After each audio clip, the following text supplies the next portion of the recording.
돈을 버는 다양한 방법, 재테크 기사와 돈 되는 정보로 투자의 기준을 제시해주는 재테크 노하우 머니쇼 시작합니다. 간밤 뉴욕 증시는 상승으로 마감했죠. 네, 그렇습니다. 뉴욕 증시가 인플레이션 완화 결과에 고무된 모습입니다. 3대 지수 모두 이틀째 랠리를 펼치면서 강세장을 연출하고 있습니다. S&P 500은 사상 처음으로 5,300선을 돌파했고 나스닥 역시 신고가 행진에 나섰습니다. 다만 4월 CPI는 예상치에 부합했지만 하루 전 발표된 생산자 물가인 PPI가 큰 폭으로 상승했다는 점이 다소 마음에 걸리는 부분입니다.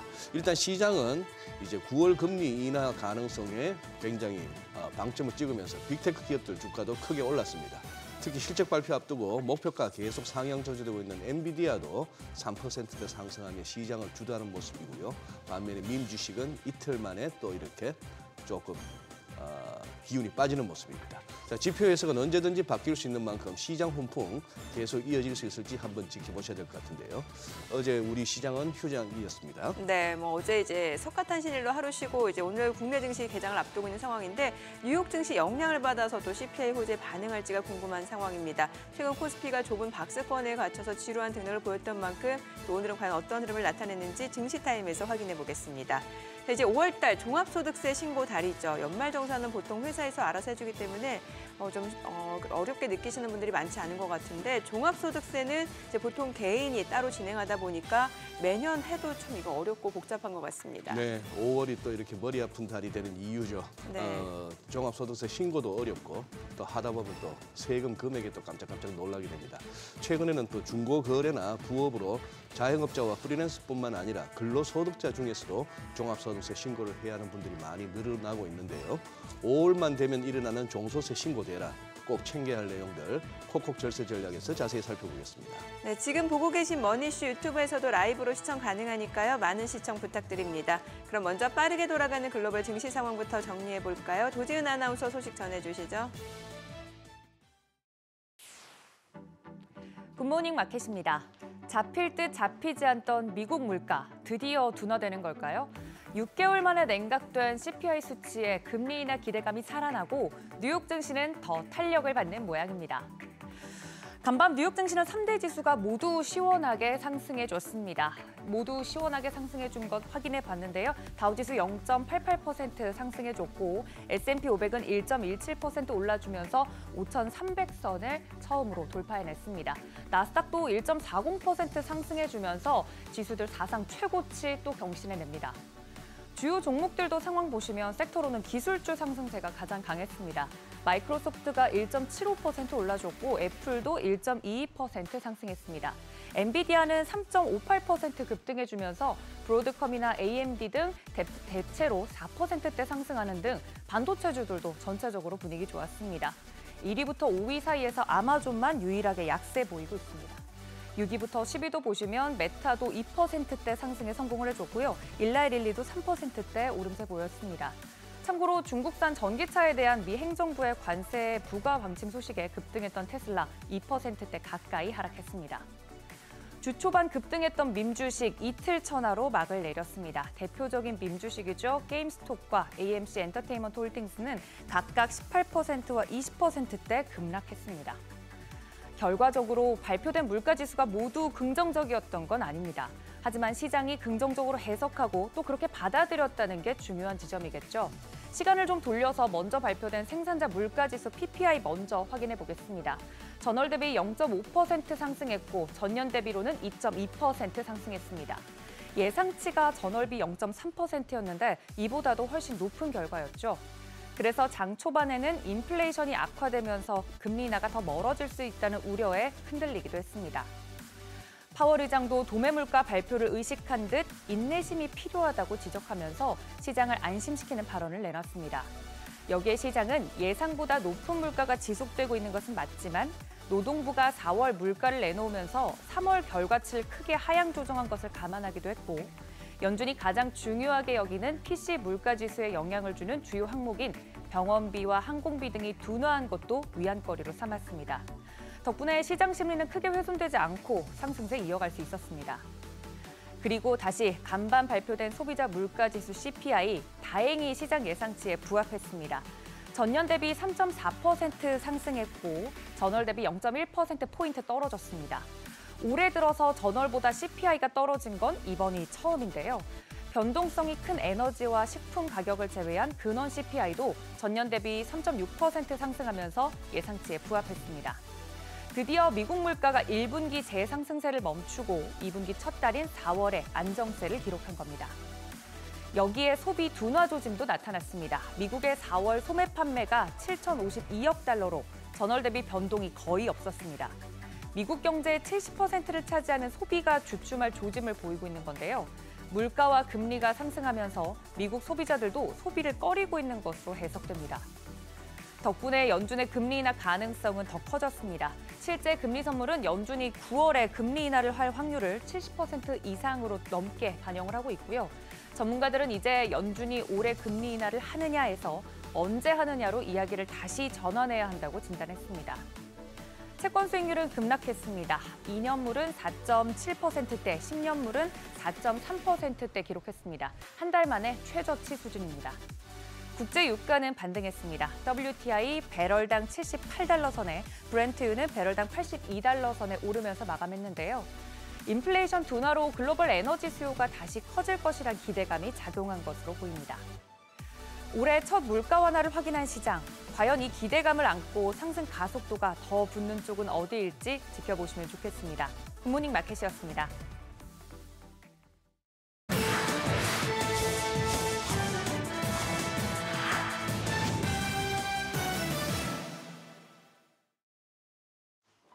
마치 미래를 엿본 한 주 같습니다. 오픈AI가 사람과 꼭 닮은 새 인공지능 모델을 선보인 바로 다음 날 구글도 대반격에 나섰습니다.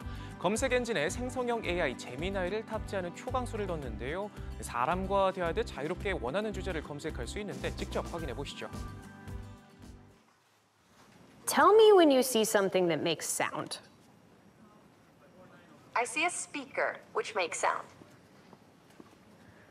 What is that part of the speaker called? That is the tweeter. It produces high-frequency sounds. Do you remember where you saw my glasses? Yes, I do. Your glasses were on the desk near a red apple. 보신 것처럼 사진뿐만 아니라 동영상으로도 검색이 가능해졌는데요. 이 기능을 통해 제미나이는 다단계 추론을 거친 뒤 다양한 요소를 고려한 답변을 제공합니다. 여기에 검색 페이지를 주제별로 분류하고 요약 제공하는 기능도 활용할 수 있게 돼 편의성이 대폭 강화됐고요. 이 밖에도 사람처럼 보고 듣고 대화를 나눌 수 있는 음성 비서 프로젝트 아스트라부터 텍스트를 동영상으로 만들어주는 비오 등 구글의 AI 비전을 실현시켜줄 다양한 신기술들이 공개됐습니다. 제미나이가 탑재된 새 검색 기능은 미국을 시작으로 순차적으로 다른 국가에서도 적용되는데요. 주요 외신들은 구글 검색이 등장한 이후 25년 만에 가장 큰 변화, 혁신이라는 평가를 내렸습니다. 기술 홀로서기에 속도를 내고 있는 중국이 최근 인공지능과 함께 급성장한 고대역폭 메모리 HBM 개발에도 속도를 내고 있습니다. 중국 1위 D램 기업 창신 메모리 테크놀로지는 퉁푸 마이크로 일렉트로닉스와 손잡고 샘플 HBM을 개발해 이미 고객사들에게 시연까지 했는데요. 중국 최대 낸드 플래시 업체 양쯔 메모리의 자회사 우한신신도 한 달에 12인치 HBM 웨이퍼 3,000개를 생산할 수 있는 공장을 올 2월 착공했고요. 중국 화웨이도 내후년 HBM2 칩 생산을 목표로 개발에 뛰어들었습니다.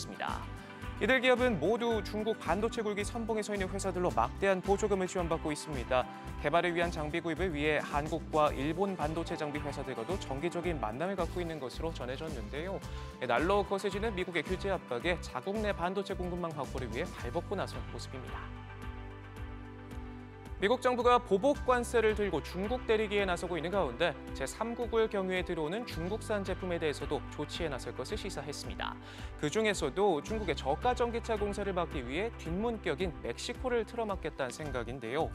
캐서린 타이 무역부 대표는 백악관 브리핑에서 이같이 밝히면서 문제에 대응하기 위해 모든 수단을 들여다보고 있다며 중국이 지나치게 오랫동안 불공정하고 반경쟁적인 자체 규칙 아래서 게임을 해왔다고 꼬집었습니다. 바이든 대통령은 교역 상대국의 불공정 무역 행위에 따른 보복을 허용하는 슈퍼 301조에 따라 보복 관세 인상을 지시했죠. 그 규모만 우리 돈 24조 원에 달하고요. 올해부터 3년에 걸쳐 부과됩니다. 이번 조치로 중국산 전기차에 부과하는 보복 관세는 기존 25%에서 100%로 올리고 반도체도 2배, 이외에도 태양전지 등이 목록에 올랐습니다. 일각에서는 이 같은 조치에 중국 기업들이 멕시코와 더불어 최근 우회 수출 경로로 재미를 보고 있는 베트남, 또 비교적 관세가 낮은 유럽을 겨냥할 수 있다는 분석도 나오고 있습니다. 세계 최대 파운드리 업체 대만 TSMC가 차세대 반도체 생산 공정에서 ASML의 첨단 노광 장비를 사용하지 않을 수 있다고 밝혔습니다. 초미세 반도체 양산을 두고 각축전이 벌어지는 가운데 장비 선점 경쟁에서 밀리고 있는 것 아니냐라는 분석도 나오는데요. 높은 비용을 감안할 때 이전 모델을 그대로 사용하는 편이 더 효율적이란 이유를 들었는데 발빠르게 ASM 장비를 싹쓸이해 간 인텔의 영향이란 평가도 나옵니다. 인텔은 올해 말 1.8나노 양산을 앞두고 업계 최초로 하이엔의 EUV를 도입했는데 초도 물량 6대를 모두 확보하면서 장비 선점에서 우위를 점했다는 평가를 받고 있습니다. 삼성전자는 3년 뒤인 2027년에나 해당 장비 도입을 고려하는 것으로 전해졌는데 숨가쁜 반도체 레이스 속 슈퍼을 ASM이라는 퍼즐이 어떤 파장을 불러올지 주목됩니다. 지금까지 글로벌 비즈였습니다. 어제 우리 시장은 석가탄신일로 하루 쉬어갔습니다. 오늘 기업 이슈에서는 화요일장 이슈 먼저 복귀해 보겠습니다. 화요일장에는 인공지능 소식들을 중심으로 시장이 움직였죠. 먼저 오픈AI에서 전해진 소식입니다. 챗GPT 개발사 오픈AI는 기존 GPT-4 터보의 업그레이드 버전인 GPT-4O를 출시했는데요. 인간처럼 보고 듣고 말하는 능력을 가지고 있다고 합니다. 기존 모델은 텍스트로만 대화가 가능했다면 새 모델은 실시간으로 음성 대화를 통해 질문하고 또 답변을 받을 수 있고요. 이미지 등 시각물을 통해서도 답을 얻을 수 있습니다. 뿐만 아니라 GPT-4의 응답 시간이 매우 짧다 보니 사용자가 챗GPT에 말을 걸면 실시간으로 지연 없이 대답을 받을 수 있어 실제 사람과 대화를 하는 것처럼 느껴진다고 합니다. 과학기술계에서는 이번 발표를 두고 이제는 범용 AR 실현 가능 여부에 대한 논의는 필요 없어졌다는 평가를 내렸는데요. 이렇게 빠르게 AI가 혁신을 거치다 보니 AR 소프트웨어 관련주도 최근 질주하고 있습니다. 한편 어제 구글도 연례 개발자 회의에서 자사 AR 모델 제미나이의 최신 버전을 공개했는데요. 오늘장에서의 인공지능 관련주 움직임도 지켜봐야겠습니다. 토마토 시스템이 상한가에 거래됐고 한글과 컴퓨터가 17.58% 뛰었습니다. 이외에 이스트소프트가 6.5%, 또 인스웨이브 시스템즈가 4.88% 상승세를 기록했습니다. 인공지능 지각생으로도 불리던 애플이 최근 반격의 카드를 들고 나왔죠. 애플은 AI 기능을 강화하기 위해 아이폰의 차기 운영체제 챗GPT를 도입할 것으로 보이는데요. 이에 따라 대화가 가능한 시리가 등장할 것이라는 기대감이 커지고 있습니다. 앞서 전해드린 GPT-4O가 애플에 구동될 수 있다는 것인데요. 그렇게 된다면 그동안 정해진 질문에 대답만 할 수 있었던 시리와 사람에 가까운 대화를 할 수 있게 됩니다. 영화 허 속 인공지능 비서가 딱 연상되죠. 또한 미국에서만 공개됐던 비전 프로가 앞으로 미국 이외 지역에도 출시될 것으로 보입니다. 한국에서도 비전 프로가 출시될 계획인데요. 출시 시기는 다음 달 예정돼 있는 애플의 세계 연례 개발자 회의 이후일 것이라고 블룸버그 통신은 전했습니다. 이 같은 기대감의 아이폰 부품 관련주도 화요일장에서 강세 흐름 나타냈습니다. ITM 반도체가 상한가까지 올랐고요. 인터플렉스가 9.31%, 덕산 네오룩스가 8.43% 뛰어 올랐습니다.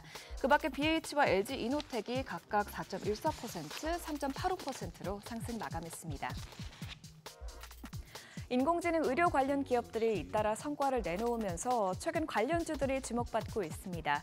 의료 AI 기업 뷰노는 올해 1분기 연결 기준으로 매출액이 50억 4천만 원을 기록해 전년 대비 약 212% 증가했습니다.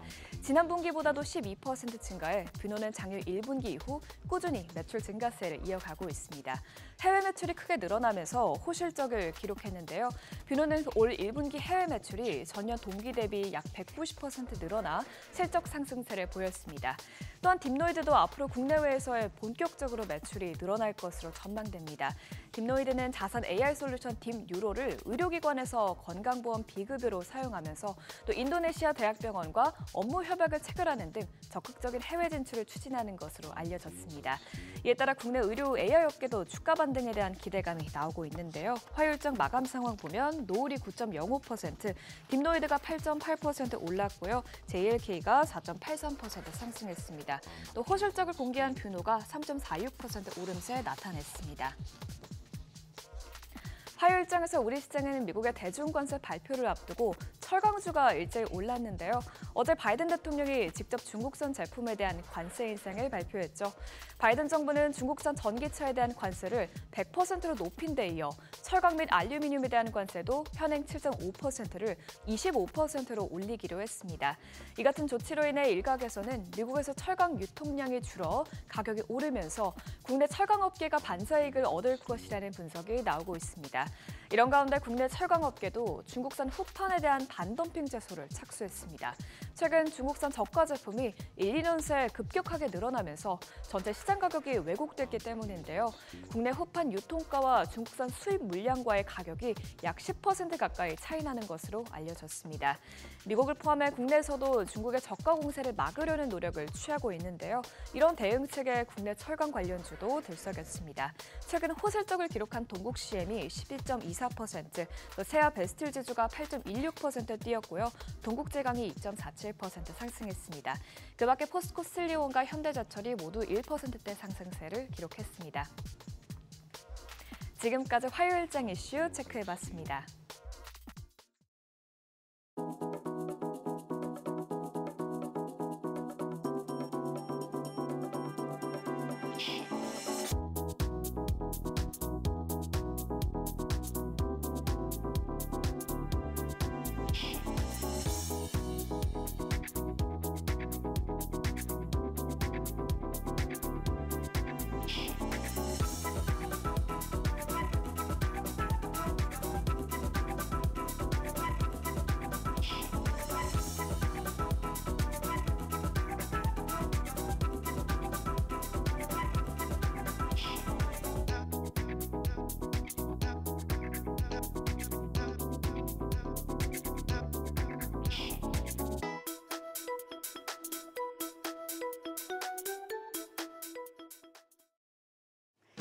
한밤 우리 시장이 기다렸던 미국의 소비자 물가 지수 CPI가 발표됐습니다. 시장의 기대치를 만족하는 수준이기 때문에 우리 시장 오늘 웃으면서 출발할지 개장이 기다려지는데요. 휴장 전 시장은 키 맞추기 장세가 진행됐습니다. 하루 전 약보합이었던 코스피는 0.11% 강보합권으로 2,730선, 1%대 약세를 보였던 코스닥은 0.9% 상승하며 862선으로 CPI 이벤트를 앞두고 숨고르기가 나타났습니다. 수급 상황 보시죠. 숨고르기 장세에서도 메이저 수급 주체 모두 시장에 유입됐습니다. 외국인 유가증권 시장에서 801억 원 순매수, 기관도 1,226억 원 매수 우위 나타냈고요. 개인만 홀로 1,908억 원 팔자세 보였습니다. 외국인은 코스닥 시장에서는 물량을 더 많이 사들였습니다. 2,142억 원어치 매수 우위 나타냈고 기관도 639억 원 순매수하며 지수의 상승을 이끌었습니다. 그리고 여기도 마찬가지로 개인만 2,589억 원 매도 포지션 취했습니다. 시가총액 상위 종목 마감가 확인하시죠.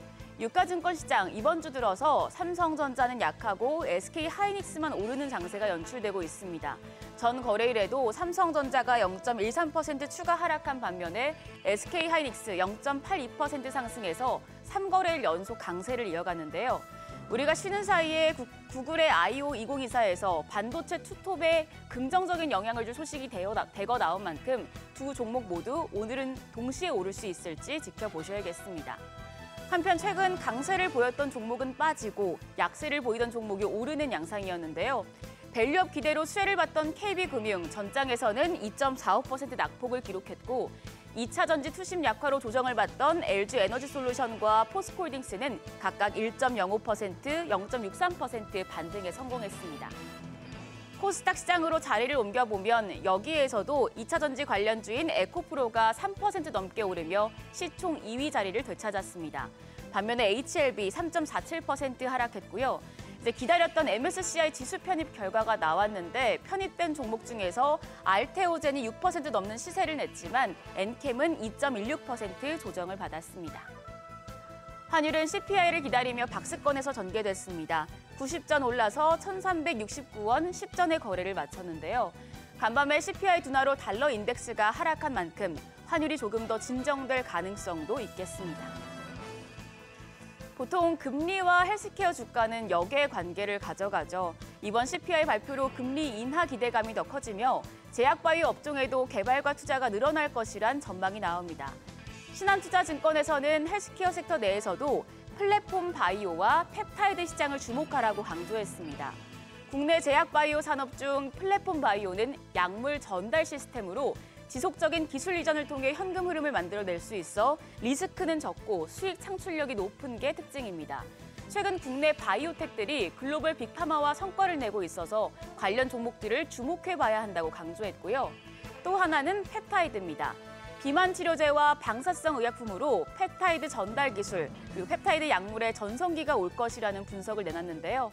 신한투자증권은 탑픽으로 셀트리온과 알테오젠, 한올 바이오파마를 추천했고 관심 종목으로는 빅파마 관심을 받고 있는 리가켄 바이오와 ABL 바이오, 그리고 펩타이드 기술 발전과 관련된 펩트론과 퓨처캠을 제시했습니다. 제약 바이오 업종이 다시 한번 추세적인 상승 흐름을 탈 경우에 기술 발전에 따라서 플랫폼 바이오와 펩타이드 관련 기업들이 주목받을 수 있다는 점 참고하시면 좋겠습니다. 마지막으로 오늘 개장 전 이슈들 먼저 체크하시죠. 오늘 삼성생명이 1분기 실적을 발표합니다.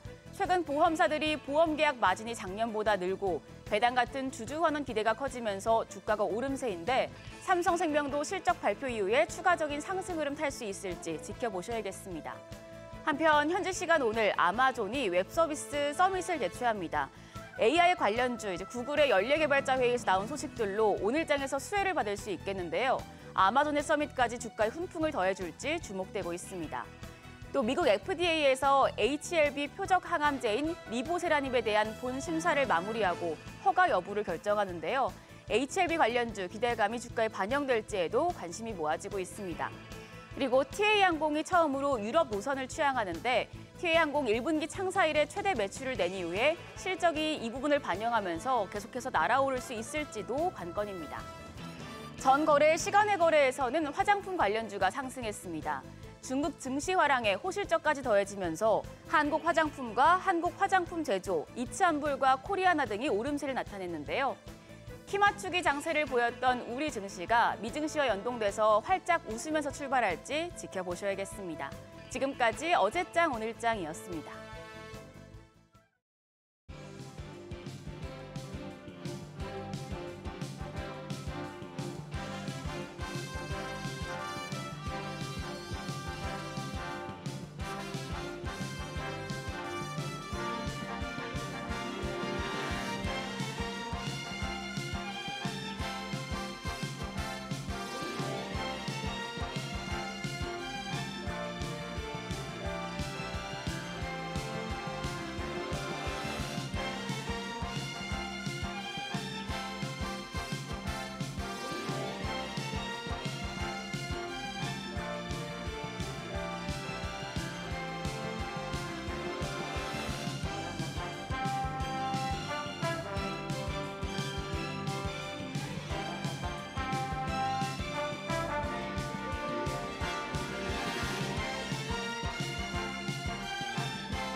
현재 시각 8시 23분 지나갑니다. 지금 보고 계신 머니쇼 유튜브에서 라이브로도 시청 가능하니까요. 많은 시청 부탁드립니다. 또 그리고 다양한 정보 원하시는 분들은 카카오톡 채널에서 크존 검색하셔서 친구 추가하시거나 재테크존 앱 다운로드 받으시면 다양한 정보 확인해 보실 수 있으니까요. 이 부분까지도 참고해 보시기 바랍니다. 뉴욕 증시 지금 3대 지수가 사상 최고치를 또 썼네요. CPI가 예상치에 부합했다는 소식에 마치 기다렸다는 듯이 뭔가 그동안 시장 상승을 이끌었던 대형주들이 또 랠리를 펼쳐줬잖아요. 네, 그러네요.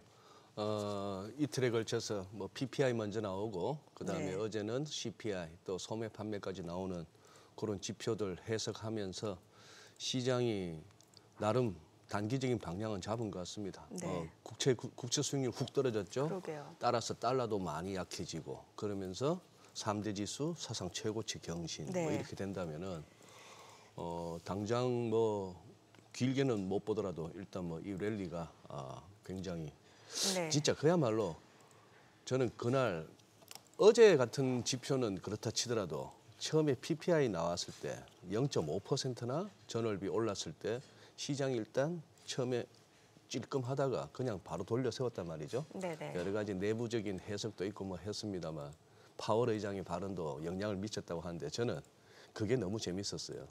저 인베스팅닷컴으로 기억하는데 저 어떤 지수가 있어서 터치를 하면은 또 거기에 관련한 많은 분들의 또 어떤 의견이 올라오잖아요. 네네. 진짜 촌철살인 그게 아마 가장 정확하게 그날 시장 분위기를 갖다가 반영한 멘트 같아요. PPI고 나발이고 오늘도 아몰랑 상승 카카카. 그게 그러니까 아마 상승하고 싶었다라는 거죠, 상승하고 시장은. 싶었던 것 같아요. 예. 네. 오늘 근데 좀 순서가 그거 한데 좀 다른 때하고 다른 뭐 전화 연결이 있죠. 아, 오늘 또 아무래도 이제 뉴욕 증시 네. 뭐 좀 CPI 물가지표 중요했잖아요. 그러니까요. 그러니까 저희가 또 유언타증권 글로벌 자산배분 본부 유동원 본부장 전화 연결해서 좀 자세한 내용을 좀 들어보도록 하겠습니다. 네. 본부장님 안녕하세요. 안녕하세요. 네, 안녕하십니까? 어제 예. 좀 쉬셨어요? 네.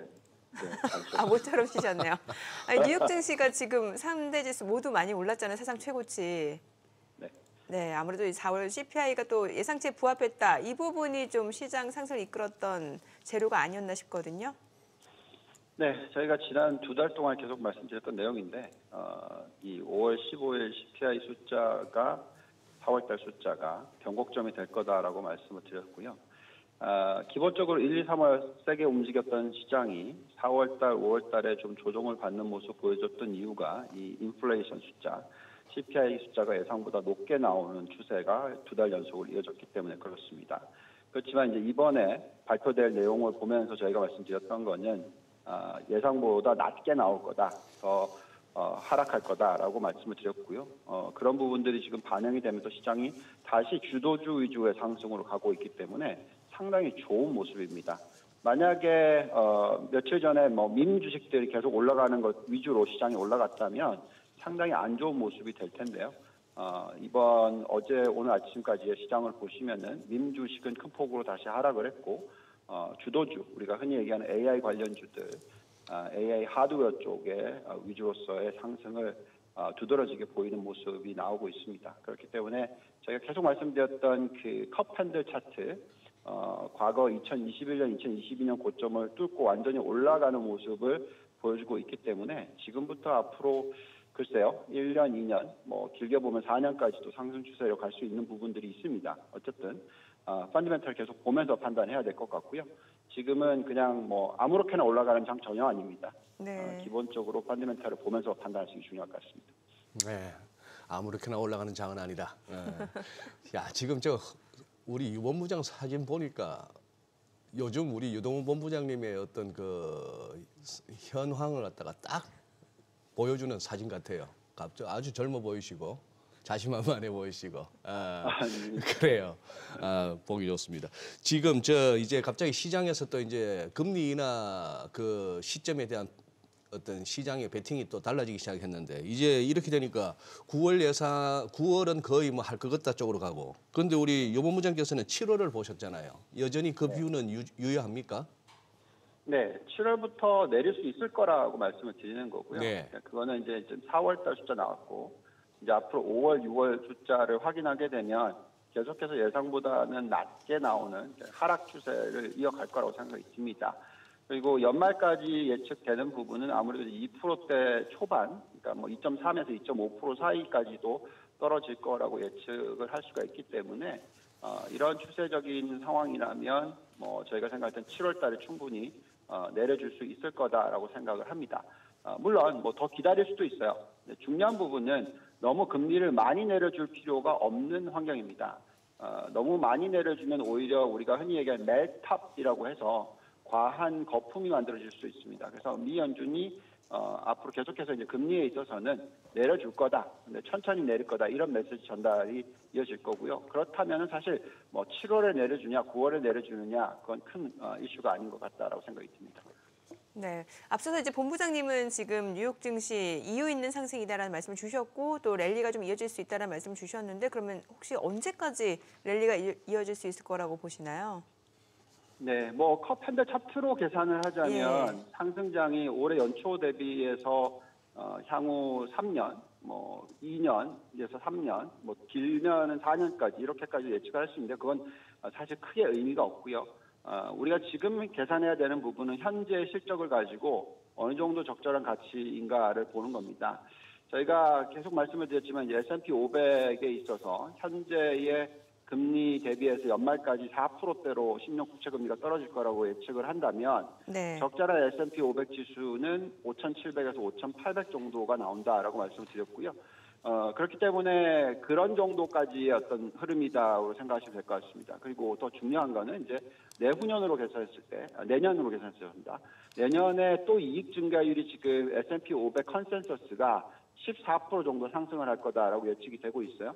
그 부분을 집어넣게 되면 또 내년에도 추가로 14% 상승할 수 있는 여력이 생깁니다. 그래서 그 부분은 계속 실적이 어떻게 되는지를 보면서 판단하면 좋겠고요. 어쨌든 연말까지는 저희는 5,700에서 5,800까지는 상승하는 그런 추세가 될 거라고 예측을 하고 있습니다. 네. 네. 이제 뭐 고용 지표나 물가 지표는 증시가 원하는 쪽으로 이렇게 나와주고 있다 이렇게 정리할 수 있겠는데 어제 이제 같이 나왔던 게 이제 소매 판매 지표였습니다. 이 부분은 또 어떻게 보시는지 또 우리가 약간 또 부담되는 부분을 보자면은 뭐 신용카드 연체율도 좀 높아지는 그런 상황이기도 한데 우리 본부장님 보시기에 미국 소비자들의 소비 여력 아직 충분하다고 보시는지요? 네. 그러니까 지금 나빠지고 있거나 아니면 소비 여력이 줄어들고 있다 이건 맞아요. 네, 중요한 거는 이제 언제쯤 이게 큰 문제도 되느냐라는 거죠. 뭐 신용카드 연체율이 높아지는 건 맞겠죠. 왜냐하면 소득이 상승률이 줄어들고 있고 기본적으로 인플레이션 물가 상승률이 많이 올라들어왔기 때문에 안 좋아지는 건 맞습니다. 근데 중요한 거는 이제 언제쯤 이게 문제화 되느냐 하는 부분이죠. 저희의 계산상으로는 최소 앞으로 1년 반 정도의 여유는 있다라고 생각합니다. 그래서 뭐 지금 이제 인플레이션 숫자를 자극시키는 소비 판매가 전달에는 거의 상승을 안 했죠. 근데 그 전달에는 0.7%나 상승을 했습니다. 그래서 중요한 거는 이 한 달 보는 것보다는 이제 전체적인 큰 그림으로서 보는 게 중요할 것 같고요. 지금 미국에서 나타나는 소비는 묻지마 소비가 전혀 아닙니다. 굉장히 셀렉티브 하고요. 적절하게 만약에 AI 관련된 소비를 일으킨다면 어떤 상품이 만들어지는지 보면서 판단을 한다라는 거죠. 그만큼 소비자들이 굉장히 스마트해졌다라고 보시면 될 것 같고요.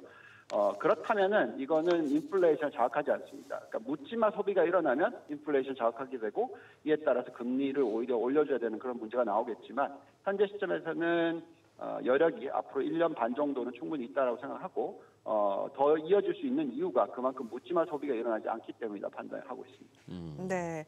뭐 지금 간만 보면은 이제 뉴욕 증시 같은 경우는 그동안 상승 랠리를 이끌었던 빅테크 관련주들 많이 올랐고 특히 이제 엔비디아 주가가 지금 또 최근에 3거래일 연속 상승했는데 지금 HSBC 같은 경우는 이제 목표 주가를 1,350달러까지 상향 조정했는데 지금 주가가 946달러 이러면 앞으로도 한 50% 가까이 상승 여력이 있다라는 건데 어떻게 보시나요? 네, 저희는 뭐 비슷하게 보고 있고요. 더 강하게 볼 수도 있습니다만 어쨌든 드라켄밀러 가장 수익률 30%씩 내시는 분이 엔비디아를 많이 줄였다. 그래서 거품이 있다. 이런 얘기를 했었죠. 저희는 그렇게 보고 있지 않습니다. 거품이 있지 않다라고 생각을 하고 있고요. 네. 여전히 저희가 가져가는 포트폴리오의 가장 큰 비중을 차지하는 종목이 엔비디아다라고 말씀을 드리겠습니다. 지금은 AI 사이클에 있어서 한 30% 정도 왔다고 생각하고요. 그 앞부분을 리드하는 쪽이 당연히 하드웨어이고요. 그게 바로 엔비디아입니다. 그래서 저희가 계산하는 적정 가치는 HSBC보다도 더 높게 잡고 있고요. 계속해서 이 종목에 있어서는 앞으로 조금씩 이제 차익 실현에 나가는 그런 추세 정도로 보셔야 될 것 같고 또 추가로 엄청난 수익을 가져다 주는 쪽은 하드웨어 쪽 그리고 나서 또 이제 소프트웨어 쪽으로도 연결이 될 겁니다. 그래서 지금이 굉장히 중요한 포인트는 뭐냐면 주가 상승 대비해서 지수 상승 대비해서 주가 상승이 높은 종목들을 골라낼 수 있다는 게 중요합니다. 지금 뭐 엔비디아 이외에 뭐 하드웨어 쪽 보시면은 어제 슈퍼마이크로 컴퓨터스 또 뭐 델, 테크놀로지 이런 종목들이 두 자릿수 상승률을 보였습니다. 그래서 네.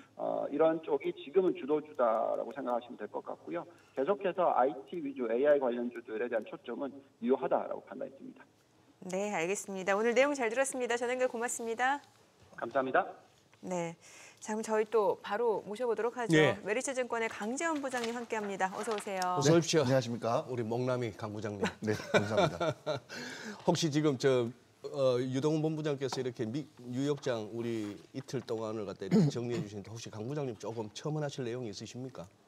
일단 증시가 네. 상당히 호조로 반응했다는 점. 네, 네. 네, 그거는 금리 인하에 대한 기대감이 그만큼 높아졌다는 얘기가 되겠죠. 그리고 우리가 휴장이었기 때문에 전전 일장도 한번 살펴볼 필요성이 있는데 네네. 그 특징적인 종목이 플러그 파워라는 종목이 엄청난 급등이 나왔어요. 미국에서요? 미국에서. 미국에서. 네, 예. 네, 네. 그 미국 에너지부로부터 16억 6천만 달러의 대출 보증에 성공했다는 소식이 들렸는데 플러그 파워는 수소연료전지 대표 기업이죠. 수소연료전지? 네, 맞습니다. 아, 예. 당분간 자금 걱정 없이 연구 개발에 몰두할 수 있게 되었다고 보시면 될 것 같고 또 동시에 호주 정부에서 수소 보조금 44억 달러를 지급하겠다 이런 내용도 어제 같이 나왔습니다. 예. 네, 그래서 오늘 수소 관련 종목들을 좀 움직일 수 있겠다라고 판단되는데 대표적으로 수소 연료전지 관련 종목은 두산 퓨얼셀이 대형주고 네. 그다음에 중소형주에서는 비나텍이라고 하는 종목이 있습니다. 예. 그래서 이 종목들 두산 퓨얼셀은 좀 종목이 무거워서 좀 패스를 하고 싶고 오늘은 비나텍의 주가 움직임이 좀 기대가 된다 이렇게 말씀드릴 수 있겠습니다. 최근에 우리 정부 쪽에서도 뭔가 수소 관련해서 좀 언급들이 나오지 않았습니까? 기업들에서도 나온 내용들이 기업들에서도. 있고요. 정부에서도 나온 내용들이 있기 때문에 그리고 수소 관련 종목도 주가가 워낙 바닥이 위치해 워낙 있습니다. 바닥이라서. 그래서 돌아가면서 주가 올라간다고 가정한다고 한다면 수소 연료 전지도 지금은 주가가 한번 반등이 나올 타이밍이 되었다 이렇게 판단하고 있습니다. 네. 네. 그 휴장 전에, 그러니까 국내 증시 휴장 전에 상한가 간 종목들도 뭐 여러 가지 좀 특징들이 있었던 것 같은데 혹시 좀 관심 있게 본 종목 있으세요?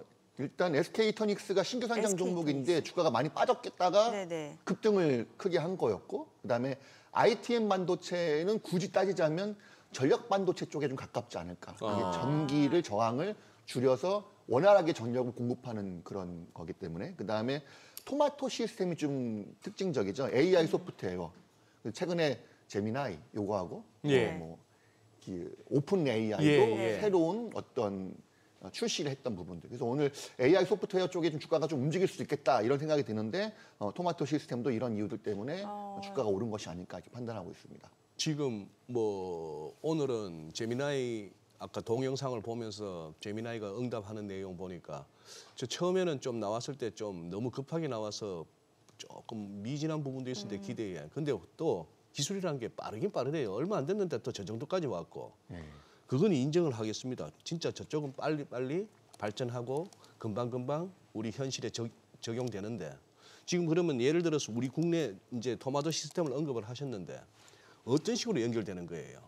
그러니까 소위 말씀드리면 우리가 휴대폰 최신 휴대폰은 네. 대충 기능 없어도 전화 받고 하는데 큰 지장 없거든요. 그렇죠. 네, 하면서 예. 배우면 되는데 이 AI에 대한 부분은 연세가 있으신 분이든 젊은 사람이든 공부를 좀 깊게 파지 않으면 남들보다 상당히 뒤처질 정도로 기술이 앞서가 있다고 보면 예. 되겠습니다. 그러니까 소위 문서 작업을 하는데도 1시간 걸리는 거죠. 5분이면 될 걸 갖다가. 그렇기 때문에 좀 깊게 공부가 필요하고 지금은 상당히 AI 쪽에 관심도 높아진다. 그래서 이 관련 종목들에 대해서는 또 뒤에서 또 언급할 시간이 있을 것 같습니다. 아 그래요? 네. 네. 네. 수급도 좀 여쭤볼게요. 최근에 보면 사실 예전에는 이제 외국인 하면은 조금 추세적으로 좀 매매 포지션을 취하는 경향이 있었는데 최근엔 또 꼭 그렇지만 않다라는 또 해석도 나오는 것 같거든요. 최근 외국인 매매에 대해서 어떻게 보시나요?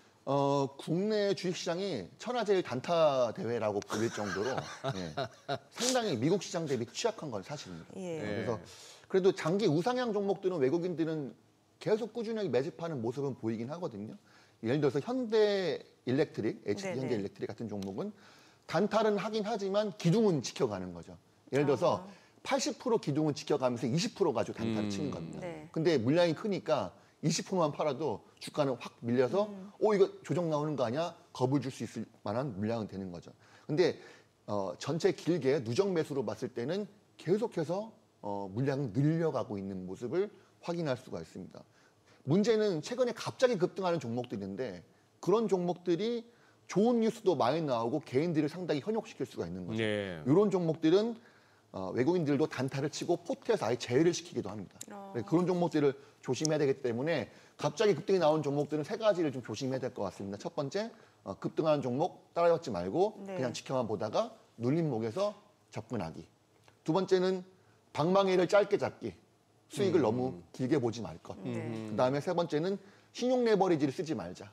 지금 같은 시장은 완벽하게 시장이 우상향으로 돌아섰다라고 판단하기 전까지는 신용 레버리지를 쓰는 건 상당히 금물이다라고 판단합니다. 지금 시장의 방향성이 상당히 오르락내리락하기 때문이죠.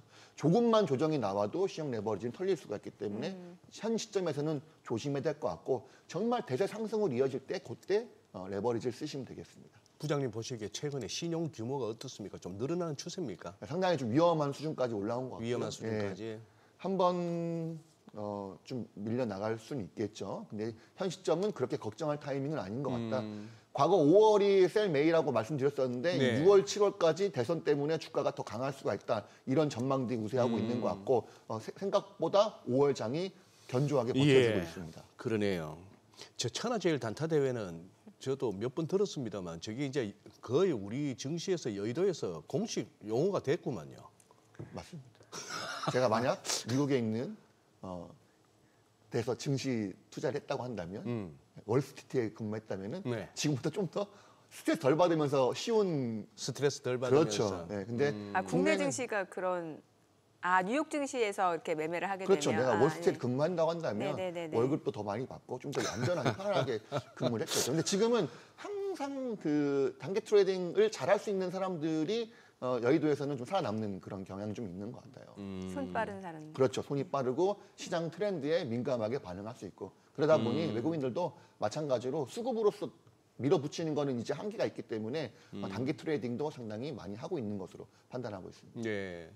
지금 뭐 뉴스에서는 바이든 행정부에서 중국에다가 관세 폭탄을 매긴다. 무슨 뭐 25%에서 뭐 100%니 뭐 섹터별로 다르긴 합니다만 요게 지금 당장 한다는 얘기는 아니죠. 네, 그렇죠. 근데 이제 그 시점이 언제인지 정확히 타이밍은 모르겠으나 그냥 뭐 연내한다 정도로. 예, 근데 이제 이런 얘기들은 사실 대선을 앞두고 서로 간에 그런 뭐 분위기 형성 정도 수준을 생각하고 있고요. 뭐 어쨌든 뭐 과거에도 뭐 흥성대원군이 세국 정치를 했을 때 예. 결과적으로 안 좋은 영향이 있었죠. 근데 이건 세국 정치는 아니죠.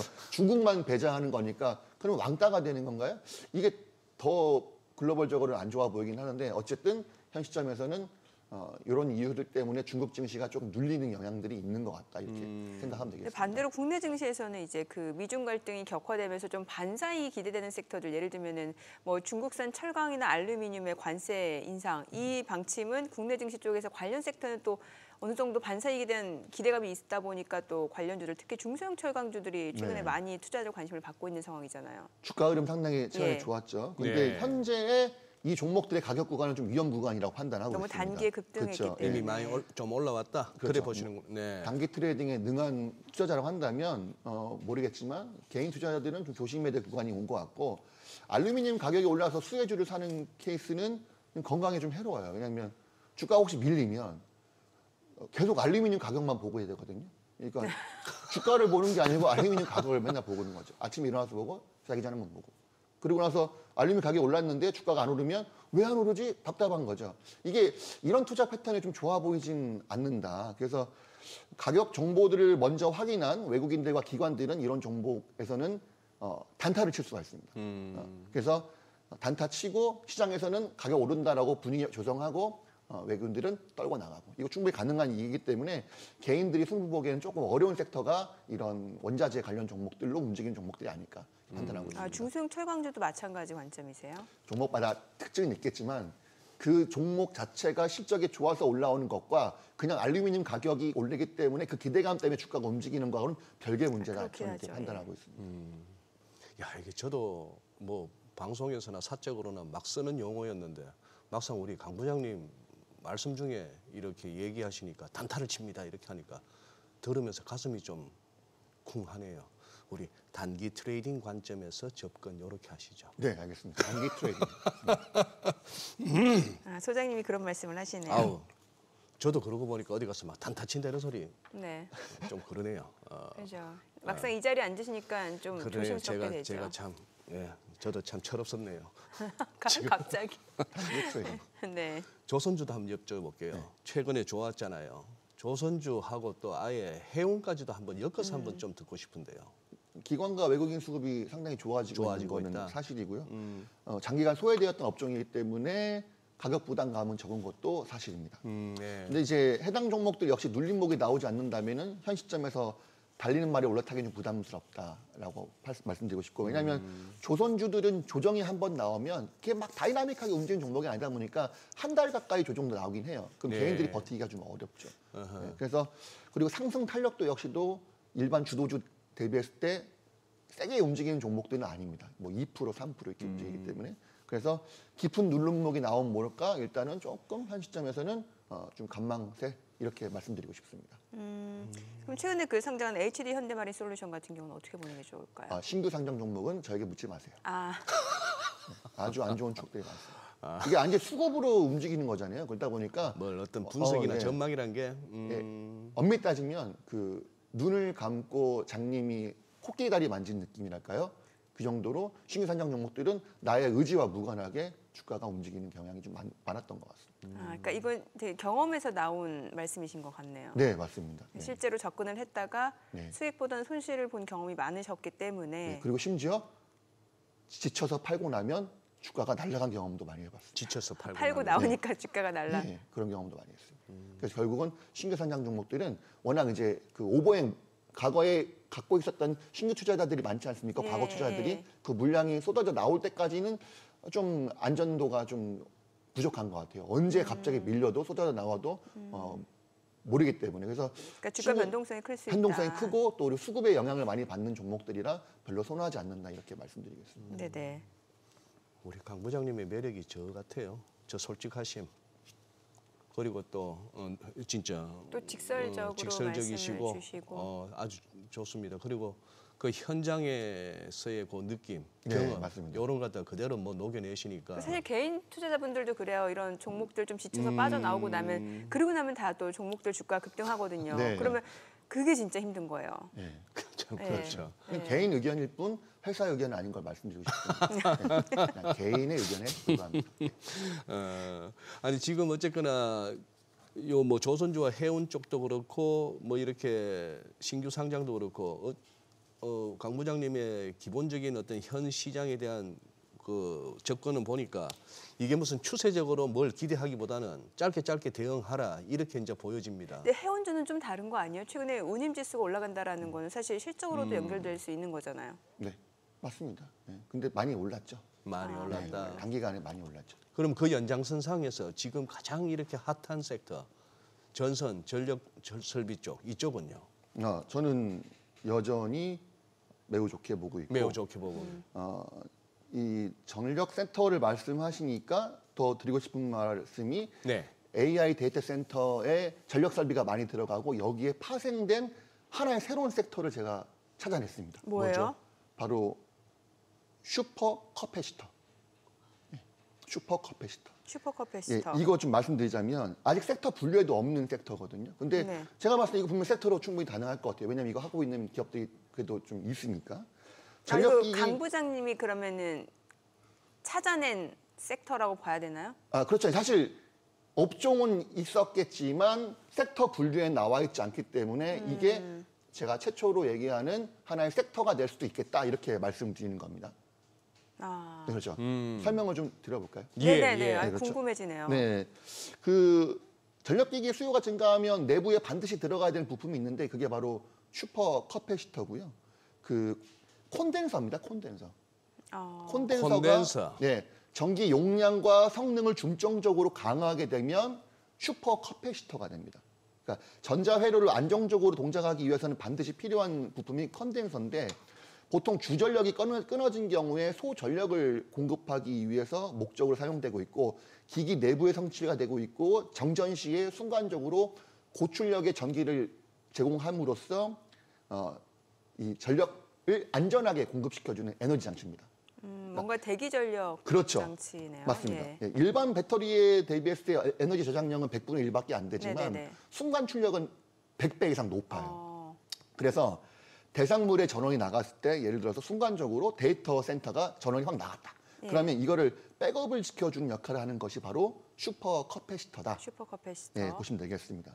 이 슈퍼 커패시터는 AI 데이터 센터에서도 필수로 들어가지만 예를 들어서 하이브리드카라든지 전기차에도 설치가 됩니다. 뭐 시동을 갈거나 급가동을 할 때 커패시터가 네네. 들어가고 네. 갑자기 불이 나서 화재가 나서 셧다운이 됐다. 그럼 네네. 문을 열어야 사람을 구할 수 있겠지 않습니까? 그때 사용되는 게 또 슈퍼 커패시터라고 보시면 되겠습니다. 커패시터 관련 종목에서 좀 미리 오른 종목이 네. 대표적으로 이제 뭐 콘덴서 관련 종목이죠. 산화전기와 예. 산화 콘덴서 예. 이런 종목은 좀 주가가 상당히 좀 견조하게 오르고 있고요. 후속 타자로 오르고 있는 종목이 비나텍이라고 하는 종목입니다. 비나텍. 네, 이 종목을 저는 주목을 하고 있고요. 슈퍼 커패시터 사업을 전문적으로 하는 기업들 중에서 매출 기준으로는 MS 1위 국내 사업자이고 또한 중형 슈퍼 커패시터 시장에서는 글로벌 MS 1위를 차지하고 있는 기업입니다. 그리고 이제 이 회사가 수소 연료전지 활용하는 프로젝트를 수용하고 있기 때문에 수소 연료전지 관련 종목으로 주가가 과거에 움직였던 경향이 있었어요. 앞서 그 뉴욕 증시에서 그 예. 플러그 파워하고 연결된 종목도 말씀 주신 거예요. 네, 맞습니다. 예. 네네. 이 수소전지 부품을 생산하기 위해서 완주 공장에 작년에 공장을 완공을 했고요. 이제는 전력기기 섹터에서 슈퍼 커패시터의 중요성이 상당히 강화가 되고 있기 때문에 이 슈퍼 커패시터를 만드는 기업들도 이제 시장에서 테마로 형성될 수가 있을지 한번 주목해보자 이렇게 말씀드리겠습니다. 지금 저기 슈퍼컵 지금 강 부장님 그거 슈퍼커패시터. 말씀하시는 거죠? 용량이나 수용력을 의미하는 CAPA, CITY 그거죠 지금 영어로 표현하면. 제가 영어 잘 모르겠습니다. 만약에 보통 흔히 하는 말 이제 캐파 하는 캐파 그런, 예. 캐패시티. 그러니까 일반 그 컨덴서를 용량을 더 늘려서 저장 장치가 글쎄. 100배 이상 네, 늘어나요. 맞아요. 아마 그러면 예, 그 예, 캐패시티를 맞아요. 쓰신 것 같은데 예, 그거예요. 이왕이면 저거 커패시터보다 커패서티로 하시는 게 한글 표현의 그게 훨씬 더 확 다가올 것 같네요. 커패시티. 예, 슈퍼 커패시티. 예, 슈퍼 용량. 네이버에 많이 치시면 다 커패시터라고 나와요. 커패시터로 나옵니까? 용어라고 아예 용어. 저희 아예 저런 용어가 있어요. 예, 용어가 있습니다. 예. 저거는 어디 발음인가? 커패시터는. 그러니까 이거는 미국 발음이고요. 콘덴서가 일본 발음이에요. 선생님 말씀하신 커패서티는 어느 그러니까 아마 그 커패시티를 의미한 것 같은데 네네네. 커패시터 해갖고 처음에 이제 좀 그거 했죠. 예, 알겠습니다. 어쨌거나 의미하고는 반은 전달이 됐고요. 그러면 차라리 그쪽에서 지금 말씀하신 이쪽에서 이쪽은 이 얘기도 사실 나오는 거예요. 그러면은 뭐 전력 수요가 이제 엄청나게 늘 거다. 그렇다면 이 뭐 그동안에 좀 소외당하고 있었고 아무도 안 쳐다보고 있었던 태양광 쪽은요. 태양광 쪽. 예. 자, 최근의 주가 상승은 미국 정부의 투자와 MS 마이크로소프트 투자 기대감 때문에 주가가 좀 오른 경향이 있어요. 네. 그러니까 실제로 금리 인하가 되기 전까지는 관련 종목도 실적은 별로 안 좋을 거예요. 금융 비용의 영향을 많이 받는 섹터가 재생에너지 쪽이기 때문에 실례로 그렇게 좋은 CS 윈드 실적 잘 나오던 회사가 주가 바닥에 있다가 1분기 실적 발표 나고 나서 급락했습니다. 실적이 좋기가 쉽지가 않은 현상인 거죠. 그러면 이런 종목들은 오히려 금리 인하가 시작되는 시점 확정되고 언제가 금리 인하 된다 이런 게 나왔을 때 그때 투자해도 늦지 않을 것 같다 이렇게 말씀드리고 싶습니다. 네. 자, 지금 시각 8시 53분 지나갑니다. 오늘 양시장 호가 상황 좀 체크해 보도록 하겠습니다. 먼저 코스피 예상 체결 지수부터 확인해 보죠. 아무래도 뉴욕 증시 3대 지수가 모두 사상 최고치를 기록했기 때문에 또 국내 증시도 좀 그 영향을 받아서 오늘 출발 굉장히 좋을 걸로 보입니다. 코스피가 2,758포인트 1% 강세가 예상되고요. 코스닥도 마찬가지로 1% 이상 오름세가 예상됩니다. 예상 체결 지수는 870포인트로 집계가 되고 있습니다.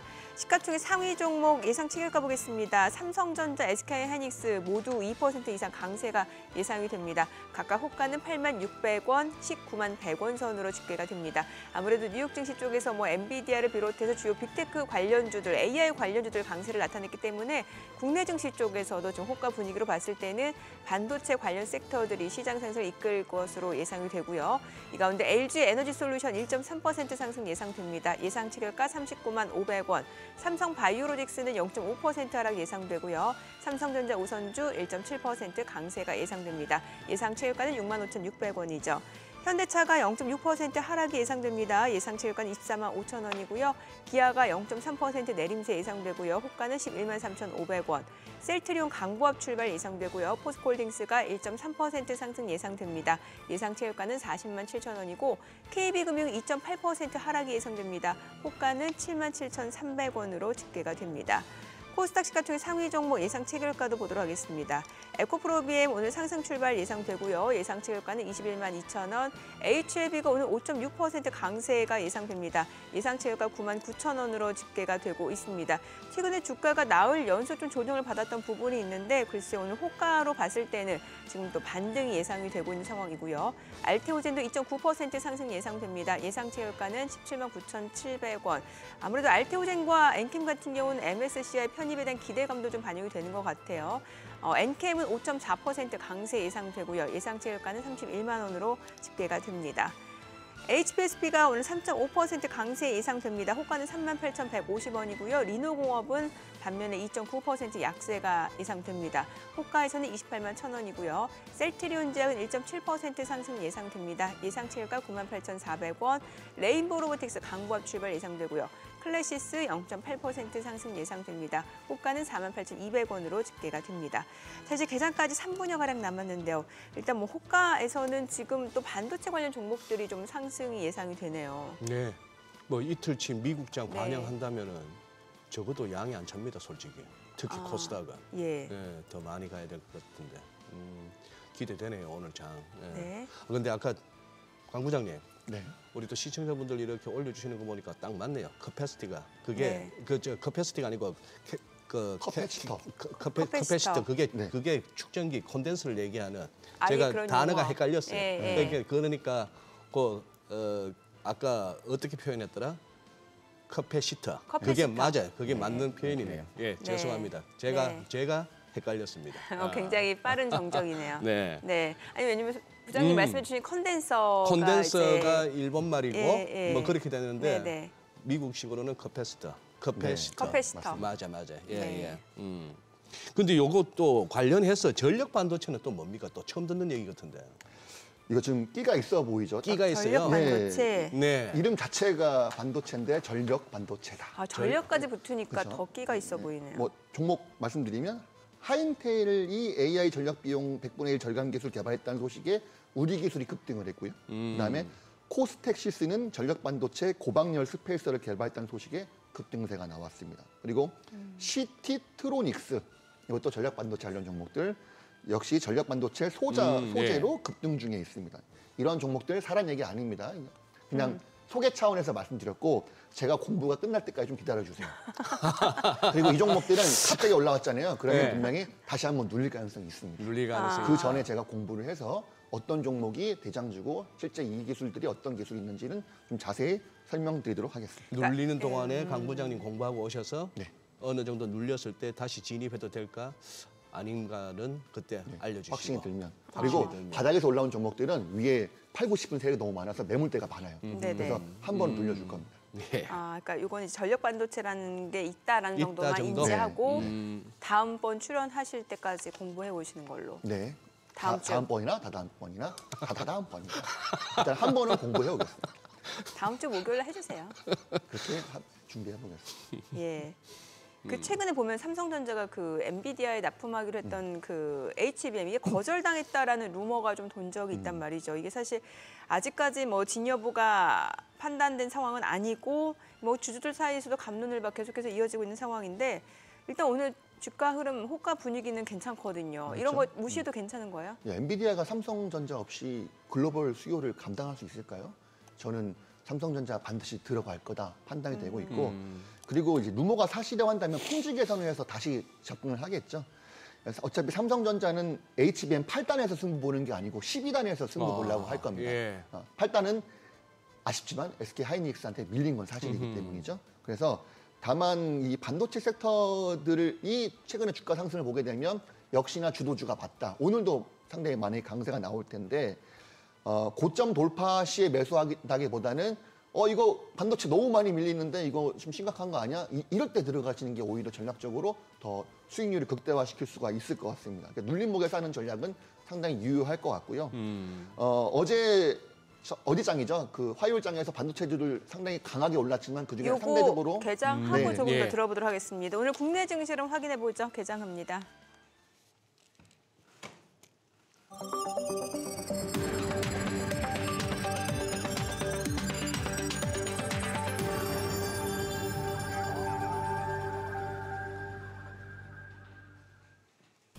네, 5월 16일 목요일 국내 증시 개장했습니다. 이제 국내 증시 어제 석가탄신일로 하루 휴장하고 오늘 개장을 한 상황인데 그동안 뉴욕에서는 굉장히 중요한 물가지표 발표가 있었죠. 소비자 물가지수 4월 CPI가 시장 예상치에 부합을 하면서 오히려 연준의 금리 인하 기대감이 높아졌고요. 이러한 부분에서 투자자들 좀 매수 심리가 되살아난 것 같습니다. 뉴욕 증시에서 빅테크 관련주들이 시장 상승을 이끌었고요. 그에 따라 3대 지수 모두 사상 최고치를 기록했습니다. 오늘 국내 증시에서도 이제 관련해서 반도체 섹터들 상승이 좀 예상이 되는 부분이 있었는데요. 출발 지수부터 확인해 보겠습니다. 코스피 호가보다도 조금 더 많이 올라가는 것 같네요. 1.4% 강세 2,769포인트. 코스닥도 1.2% 올라갑니다. 872포인트입니다. 양시장 상승 출발 보여주고 있고요. 시가총액 상위 종목 시초가 보겠습니다. 삼성전자가 지금 2% 안팎으로 올라갑니다. 79,800원. 그리고 SK 하이닉스가 4% 강세입니다. 확실히 주가의 탄력도는 SK 하이닉스가 좀 더 있는 것 같습니다. 주가 192,400원이고요. LG 에너지 솔루션도 0.6% 상승합니다. 388,500원. 삼성 바이오로직스가 지금 1% 올라갑니다. 79만 원이고요. 삼성전자 우선주도 1.4% 올라갑니다. 65,400원이죠. 현대차는 0.2% 소폭 상승에 그치고 있고요. 기아는 0.9% 올라갑니다. 11만 5천 원이죠. 셀트리온도 1.5% 상승합니다. 지금 19만 3,900원이고요. 포스코홀딩스가 1.3% 상승하면서 40만 7천 원에 거래됩니다. KB금융도 0.8% 올라가네요. 8만 400원에 거래되고 있습니다. 코스닥 시가총액 상위 종목 시초가도 보도록 하겠습니다. 에코프로비엠이 오늘 1% 반등 보여줍니다. 21만 3천 원이고 에코프로도 1.4% 상승합니다. 99,300원. HLB도 3.8% 상승하면서 닷새 만에 지금 반등을 보여줍니다. 98,300원이고요.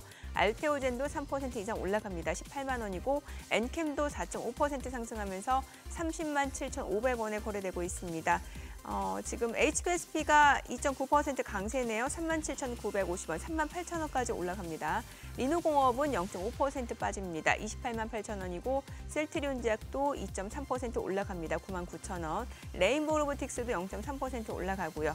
클래시스 0.4% 상승하면서 4만 8,000원권에서 거래되고 있습니다. 자, 오늘 시장에서 상승을 보여주고 있는 섹터 종목들 좀 확인을 해보도록 하겠습니다. 역시나 반도체네요. 지금 HBM 관련주들 같은 경우는 STI가 6% 강세고요. 지금 35,900원, DIT도 6% 이상 올라갑니다. 27,050원. 오로스 테크놀로지도 상승 중이고 이오테크닉스도 4% 강세, 한미반도체 4% 이상 올라갑니다. 14만 7,700원.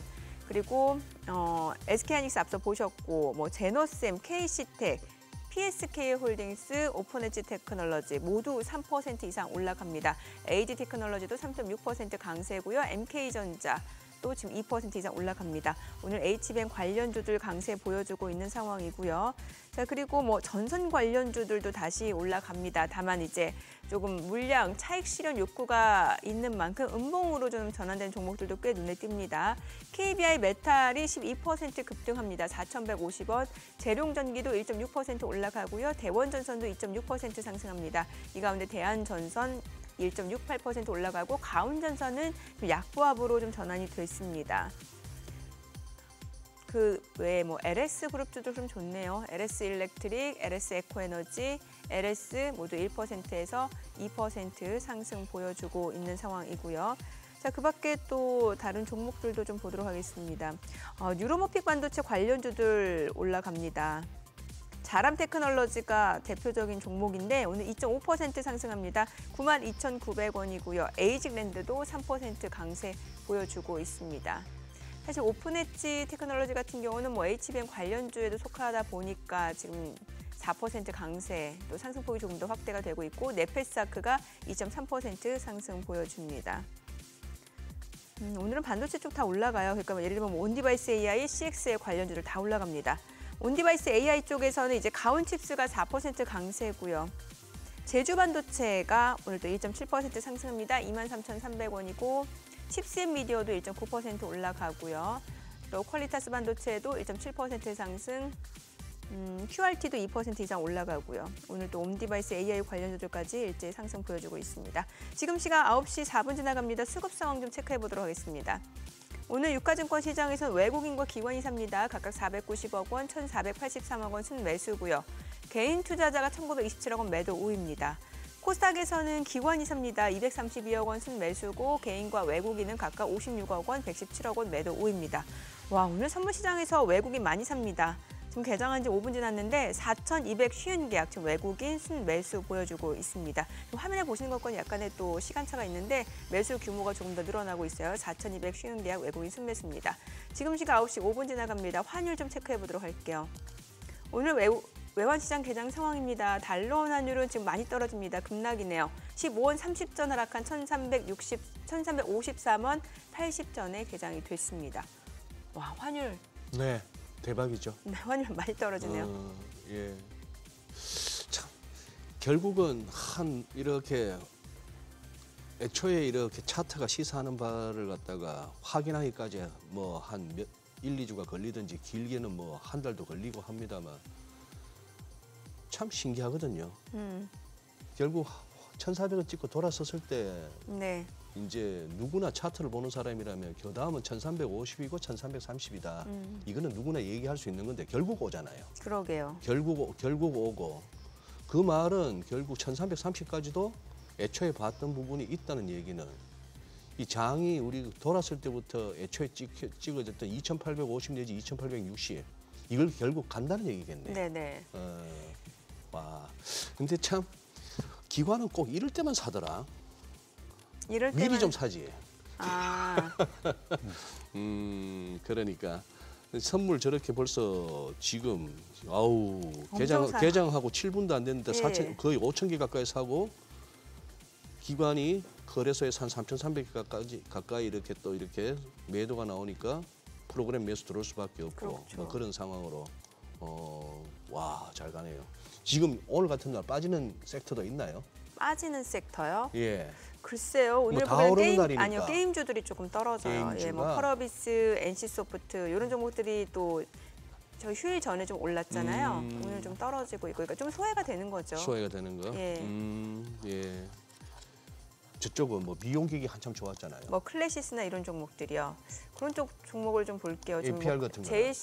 제이시스 메디칼 이런 종목도 봐야 될 것 같은데 뭐 클래시스, 미용 의료기기 쪽 지금 제이시스 메디칼은 오히려 강세예요. 5% 강세입니다. 1,840원. 제이시스 메디칼이 많이 올라가고 뭐 하이로닉, 메디톡스, 클래시스. 이쪽도 좋네요. 예. 그러네요. 그러니까 종목별로는 좀 희비가 있는데 네, 시장에서 심리가 지금 그만큼 많이 개선이 되는 것 같아요. 투자 심리 자체가. 지금 이 와중에 아마 지금 우리 강 부장님은 몇 개 지금 종목이 눈에 들어왔을 것 같은데. 오늘 뭐 해운 조선주가 가장 많이 빠지고 있어요. 가장 많이 빠지고 있어요. 반도체가 상당히 제일 셉니다. 시장에서. 그러네요. 오늘 해운주가 좀 많이 빠지네요. 아까 반도체 얘기하다가 잠깐 맞아요. 그 마무리를 좀 끊기는데 지어주세요. GST 얘기하고 싶어요. GST? 네, GST. 일단 GST 종목이 전일 반도체 섹터 다 오를 때 이 종목만 오르다가 말았어요. 그래서 조금 매력적이다, 가격적으로. 네.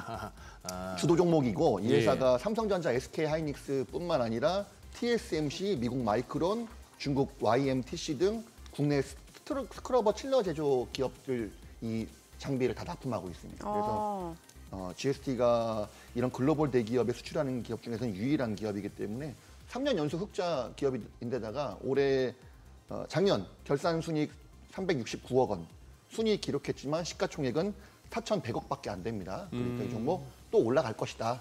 근데 왜 이 종목 갖고 왔냐? 전일 반도체 다 올라갈 때 이 종목은 상대적으로 덜 올랐다. 그래서 예. 타이밍 좋다. 간단합니다.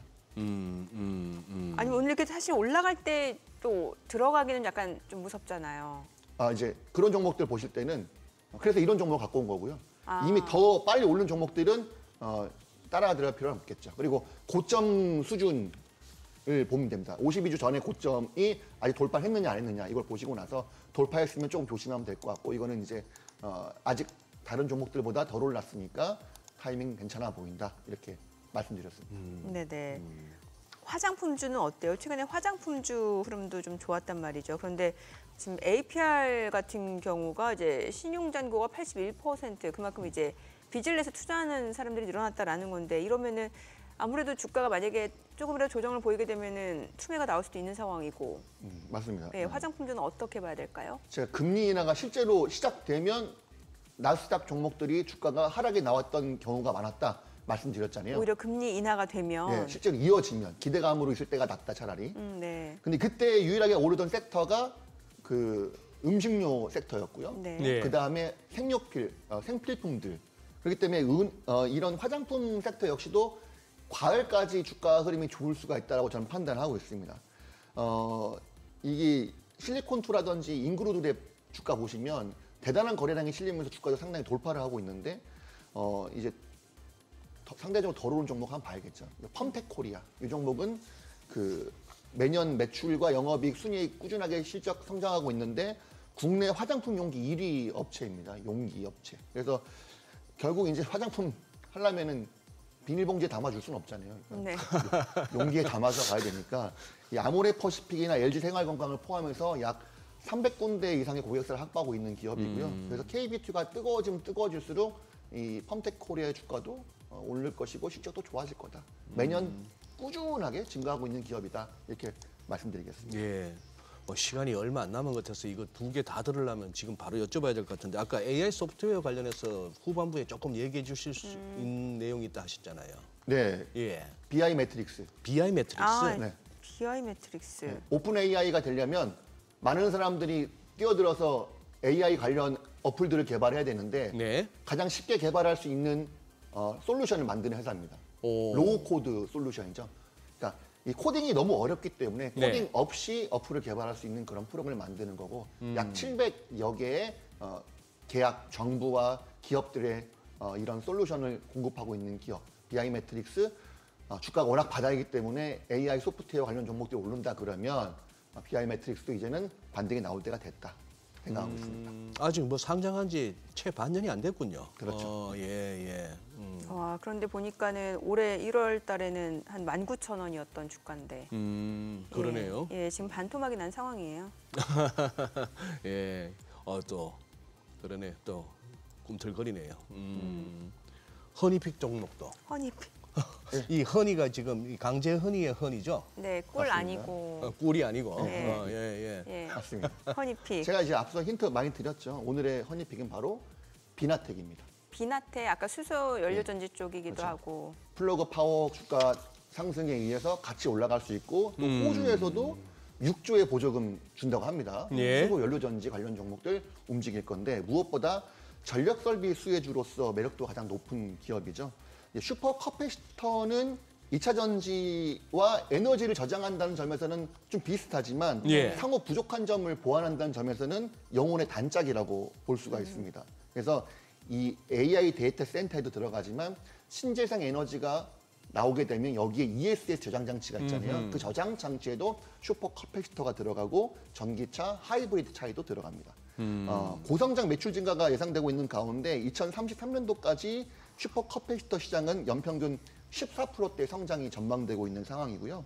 그 중형 슈퍼 커패시터 시장에서 글로벌 MS 1위를 차지하고 있는 기업이 바로 비나텍이라고 하는 기업입니다. 독보적인 기술력을 보유하고 있고요. 또 한국전력공사와 4년간 연구 개발을 했습니다. 그 ESS 저장 장치에 들어갈 슈퍼 커패시터를. 그래서 지금부터 3년간 실증 작업에 착수한 상태고 특히 데이터 센터형 슈퍼 커패시터의 매출 증가가 예사롭지가 않습니다. 1분기 영업이익 흑자 전환 성공, 그리고 순이익은 260%나 증가를 한 상황. 그 인도 시장에 본격적으로 커패시터 납품을 비나텍이 시작했기 때문에 예. 매 분기마다 20%씩 성장을 할 것이다라는 신빙도를 높여주고 있는 상황이고요. 저는 이 종목을 제2의 HD 현대 일렉트릭이 되지 않을까라는 생각을 가지면서 본 종목을 발굴했다 이렇게 말씀드리고 싶습니다. 이거 코로나 이후에 시장 조정받을 때도 이거는 견저했네요, 보니까. 지금 다시 또 이제 움직이기 시작한 지가 한 2주 정도 되는 그런 상황이고. 오, 예. 야, 진짜 종목 공부 많이 됩니다. 박 부장님 나오시면. 좀 특이한 거 많이 갖고 오죠. 예. 네, 그러니까 시장에서 약간 관심받지 못했던 종목들도 좀 많이 소개해 주시고 스토리가 되는 종목들을 저는 좋아합니다. 뭐가 되는 종목들? 스토리. 스토리가 네, 있는 스토리가 되는 종목들. 시장에서 스토리가 되는데 좀 소외되어 있는 종목들. 그런 종목들이 주가 탄력도 높죠. 네. 자, 그러면 앞으로 또 뭐 종목도 종목입니다만 좀 섹터를 좀 본다라고 하면은 기존에 좀 상승 가도를 달렸던 뭐 AI 관련 섹터를 계속 봐야 되는 건지 아니면 그동안 좀 눌렸던 섹터를 또 봐야 되는 건지 이것도 좀 알려주세요. 섹터 측면에서 봤을 때는 게임 섹터도 현 시점에서는 바닥이라는 생각이 들고요. 아, 게임 섹터 오늘 좀 조정이 나오고 예, 있는 조정이고 상황이죠. 사실 네. 어제 전까지는 또 올랐거든요, 단기에 조금. 그렇죠. 이게 게임 섹터가 좀 좋게 보는 거. 어쨌든 실적이 1분기 때 생각보다 예상치가 잘 나왔기 때문에 네. 주가들이 오르기 시작했죠. 근데 게임즈 섹터가 좀 강하게 올라가려고 한다면 메타버스가 다시 한번 열풍이 불어야 돼요. 메타버스. 그렇죠. 네. 메타버스 열풍이 불면 게임주들 섹터가 상당히 강할 겁니다. 그때 게임주들 나도 메타버스에 다 얘기를 했지만 실제로 메타버스에 가장 많이 투자한 기업은 컴투스와 넵튠이라는 기업입니다. 넵튠. 예. 넵튠이라는 기업이 저는 좀 주가가 너무 많이 빠져서 이것도 반등 나올 타이밍이 됐는데 아직 반등 안 나왔는데 1분기 실적 발표한 거 보니까 상당히 잘 나왔거든요. 네. 영업이익도 잘 나왔고 그다음에 순이익은 200억대가 넘는 순이익이 나왔어요. 근데 시가총액은 과거에 1조 원까지 올라갔던 기업이 지금 2천억대밖에 안 됩니다. 근데 순이익 200억 나온 거 물론 본업에서 나온 건 아니고 게임 그 금융 수익에서 200억의 수익이 나온 건 사실입니다만 예. 보통 메타버스에 많이 투자하게 되면 초기 비용이 많이 나오기 때문에 계속 비용이 늘어날 수밖에 없는 구조인데 그거를 금융 수익으로 커버치면서 흑전에 성공했다는 점. 그래서 게임주 중에서는 넵튠은 바닥에 있어서 좀 유망하게 보고 있다 말씀드리고 싶습니다. 알겠습니다. 오늘 내용 잘 들었습니다. 예, 고맙습니다. 고맙습니다. 감사합니다. 네, 저희 방송 중에 들으신 내용과 관련해서 더 많은 정보 원하시는 분들은요. 카카오톡 채널에서 크존 검색하시거나 재테크존 앱 다운로드 받으시면 다양한 정보 확인해 보실 수 있으니까요. 참고해 보시기 바랍니다. 자, 또 최근 외국인 어떤 리포트 관심 있게 보는지 확인해 보겠습니다.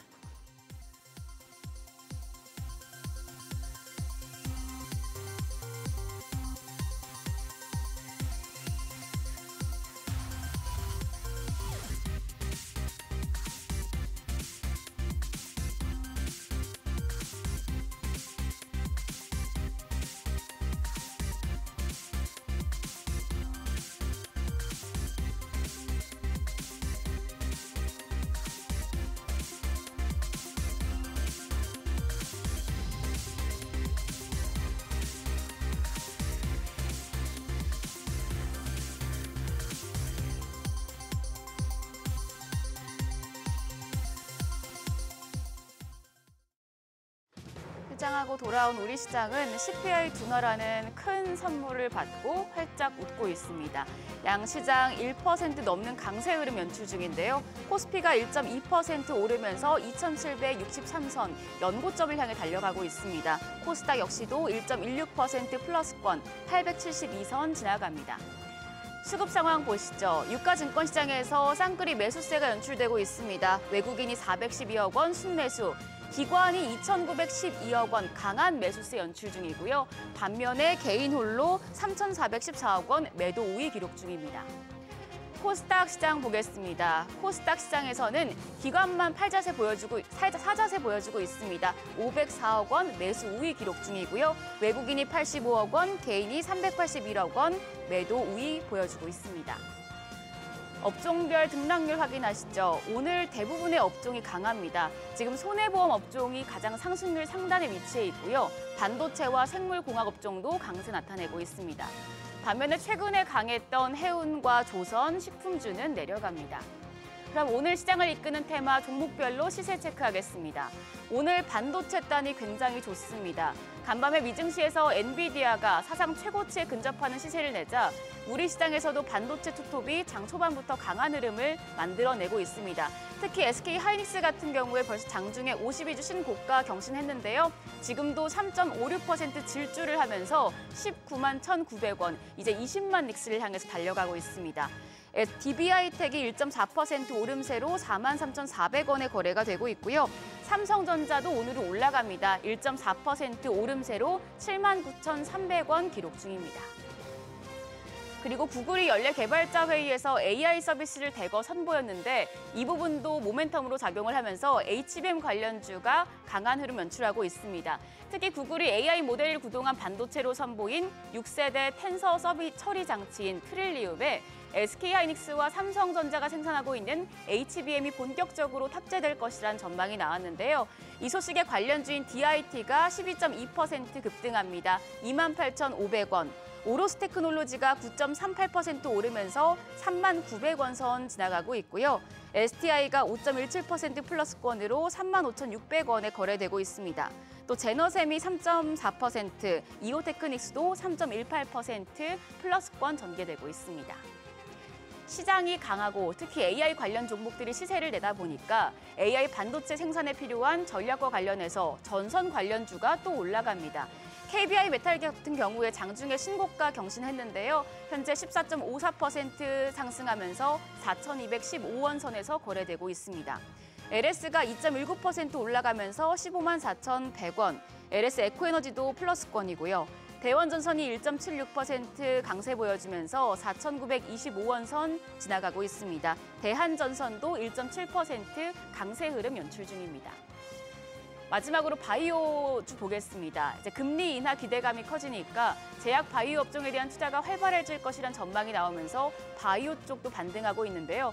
특히 MSCI 지수에 편입된 알테오젠을 필두로 주가가 상승 곡선을 그리고 있습니다. 알테오젠 3.09% 올라가면서 현재 거래가 17만 9,600원으로 집계되고 있고요. 한미그룹주 같은 경우에 임종훈 단독 대표 체제로 전환이 됐는데 오너가 갈등에도 불구하고 오늘 주가 상승 곡선 그려주고 있습니다. 1.62% 올라가면서 34,600원에 거래되고 있습니다. 그밖에 SK바이오팜과 셀트리온제약 2%대 상승 흐름 보여주고 있습니다. SK바이오팜이 89,400원, 셀트리온제약이 98,700원에 거래되고 있고요. 유한양행도 2.58% 강세 보여주면서 71,800원 선 지나가고 있습니다. 오늘 시장이 장 초반부터 굉장히 좋은데요. 그럼 오늘 장에서 눈여겨볼 업종 어떤 게 있을지 그리고 시장 대응 전략까지 알아보겠습니다. 오늘은 SBS 비즈 5스타 윤효은 전문가 전화 연결돼 있습니다. 전문가님 안녕하세요. 네, 안녕하세요. 네, 금리 인하 기대감이 다시 한번 커지면서 제약 바이오 업종이 주목받고 있습니다. 오늘도 흐름이 좋은데 지금 섹터 내에서 관심이 모아지는 이슈들 어떤 게 있을까요? 네, 일단 바이오 섹터 오늘 좀 집중해 보시면 좋을 것 같습니다. 5월 국내 제약 바이오는 그 하반기 추가 수출 이전 및 금리 인하에 대한 기대감이 좀 존재하고 있는 상황이고요. 매년 4월에서 6월에는 아스코 등 다양한 바이오 학회가 몰려있는 시즌입니다. 분기말과 반기말에 겹치는 이 기간에 바이오 기업들의 데이터 발표가 좀 많이 몰려 있고요. 그간의 움직임으로 보자면 4월은 주가가 그닥 좋지 못했고 본격 상승하는 것은 이제 5월 들어서 7월까지 상승하는 분위기를 만들어낸 부분이 있습니다. 또한 현재 미중 갈등에서 바이오 수혜 기대감도 좀 이어지고 있는 상황에서 엔비디아라든지 구글의 바이오 사업 확장이 바이오 시장 자체의 확장으로 좀 이어질 것으로 판단하고 있고요. 올해도 세계 빅파마에서 인수합병으로 좀 주목될 것으로 예상되며 24년도는 바이오에서 좀 대박이 있을 것으로 판단됩니다. 네. 그리고 제약바이오 업계 빅 이벤트인 미국의 임상종양학회 ASCO도 앞두고 이제 국내 참가 기업에 대한 관심이 높아지고 있는데요. 전문가님께서 눈여겨보시고 계신 종목 그리고 탑픽 소개 부탁드립니다. 네, 일단 먼저 알테오젠은 탑픽으로 보고 있고요. ADC 기술 독자적으로 개발한 히알루로니나제 기반 기술을 기반으로 바이오 의약품을 개발하고 있는 기업입니다. 최근 5월에 MSCI에 이제 편입이 되면서 글로벌 패시브 자금 유입의 기대감 또한 한몫할 것으로 보이고요.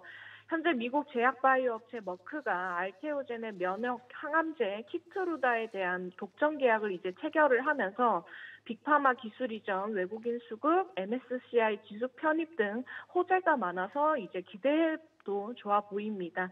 매수가는 17만 원 구간, 1차 목표가는 23만 원 돌파 보시기 바랍니다.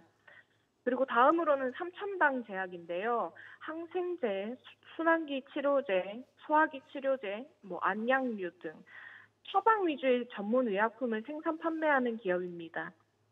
올해 삼천당 제약의 모멘텀은 좀 끝판왕이라고 볼 수가 있고요. 투자 포인트로는 아일리아 바이오 시밀러입니다. 현재 EU 14개국의 글로벌 파트너와 총 매출의 50% 이상 이익 공유 비율로 계약을 체결한 부분이 있고요. 프랑스와 동유럽도 이제 좀 계약이 체결되지 않을까 판단됩니다. 그리고 글로벌 아일리아 시장은 지속적으로 성장하고 있는 큰 시장이라고 보시면 되고요.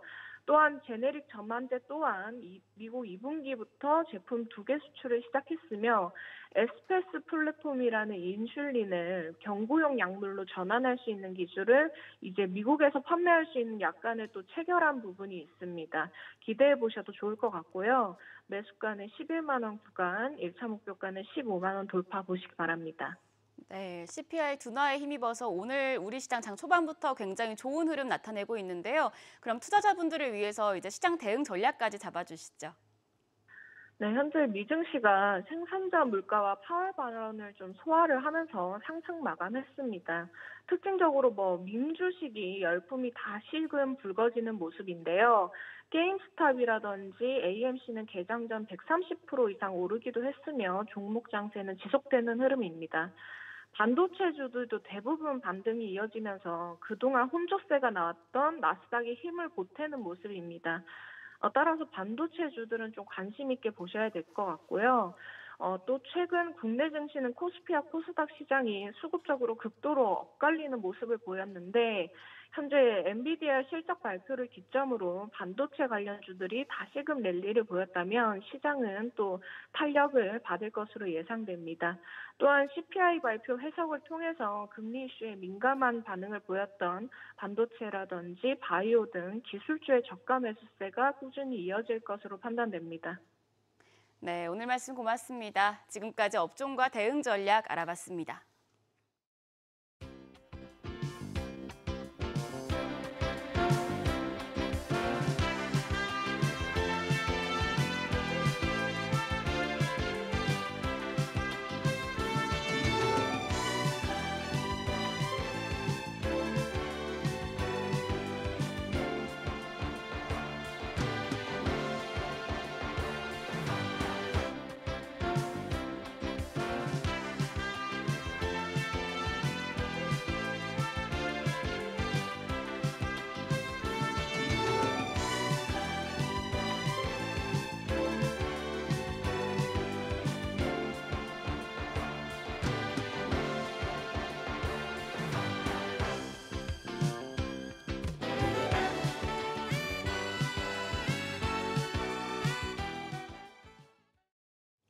요즘 시장에서 가장 핫한 재테크 정보 남들은 어떻게 하는지 궁금하셨죠? 손에 잡히는 재테크에서 꽉꽉 채워 알려드립니다. 네, 오늘은 박미나 재무설계사님 전화 연결돼 있습니다. 안녕하세요. 안녕하세요. 네, 안녕하세요. 네, 오늘 어떤 재테크 소식인가요?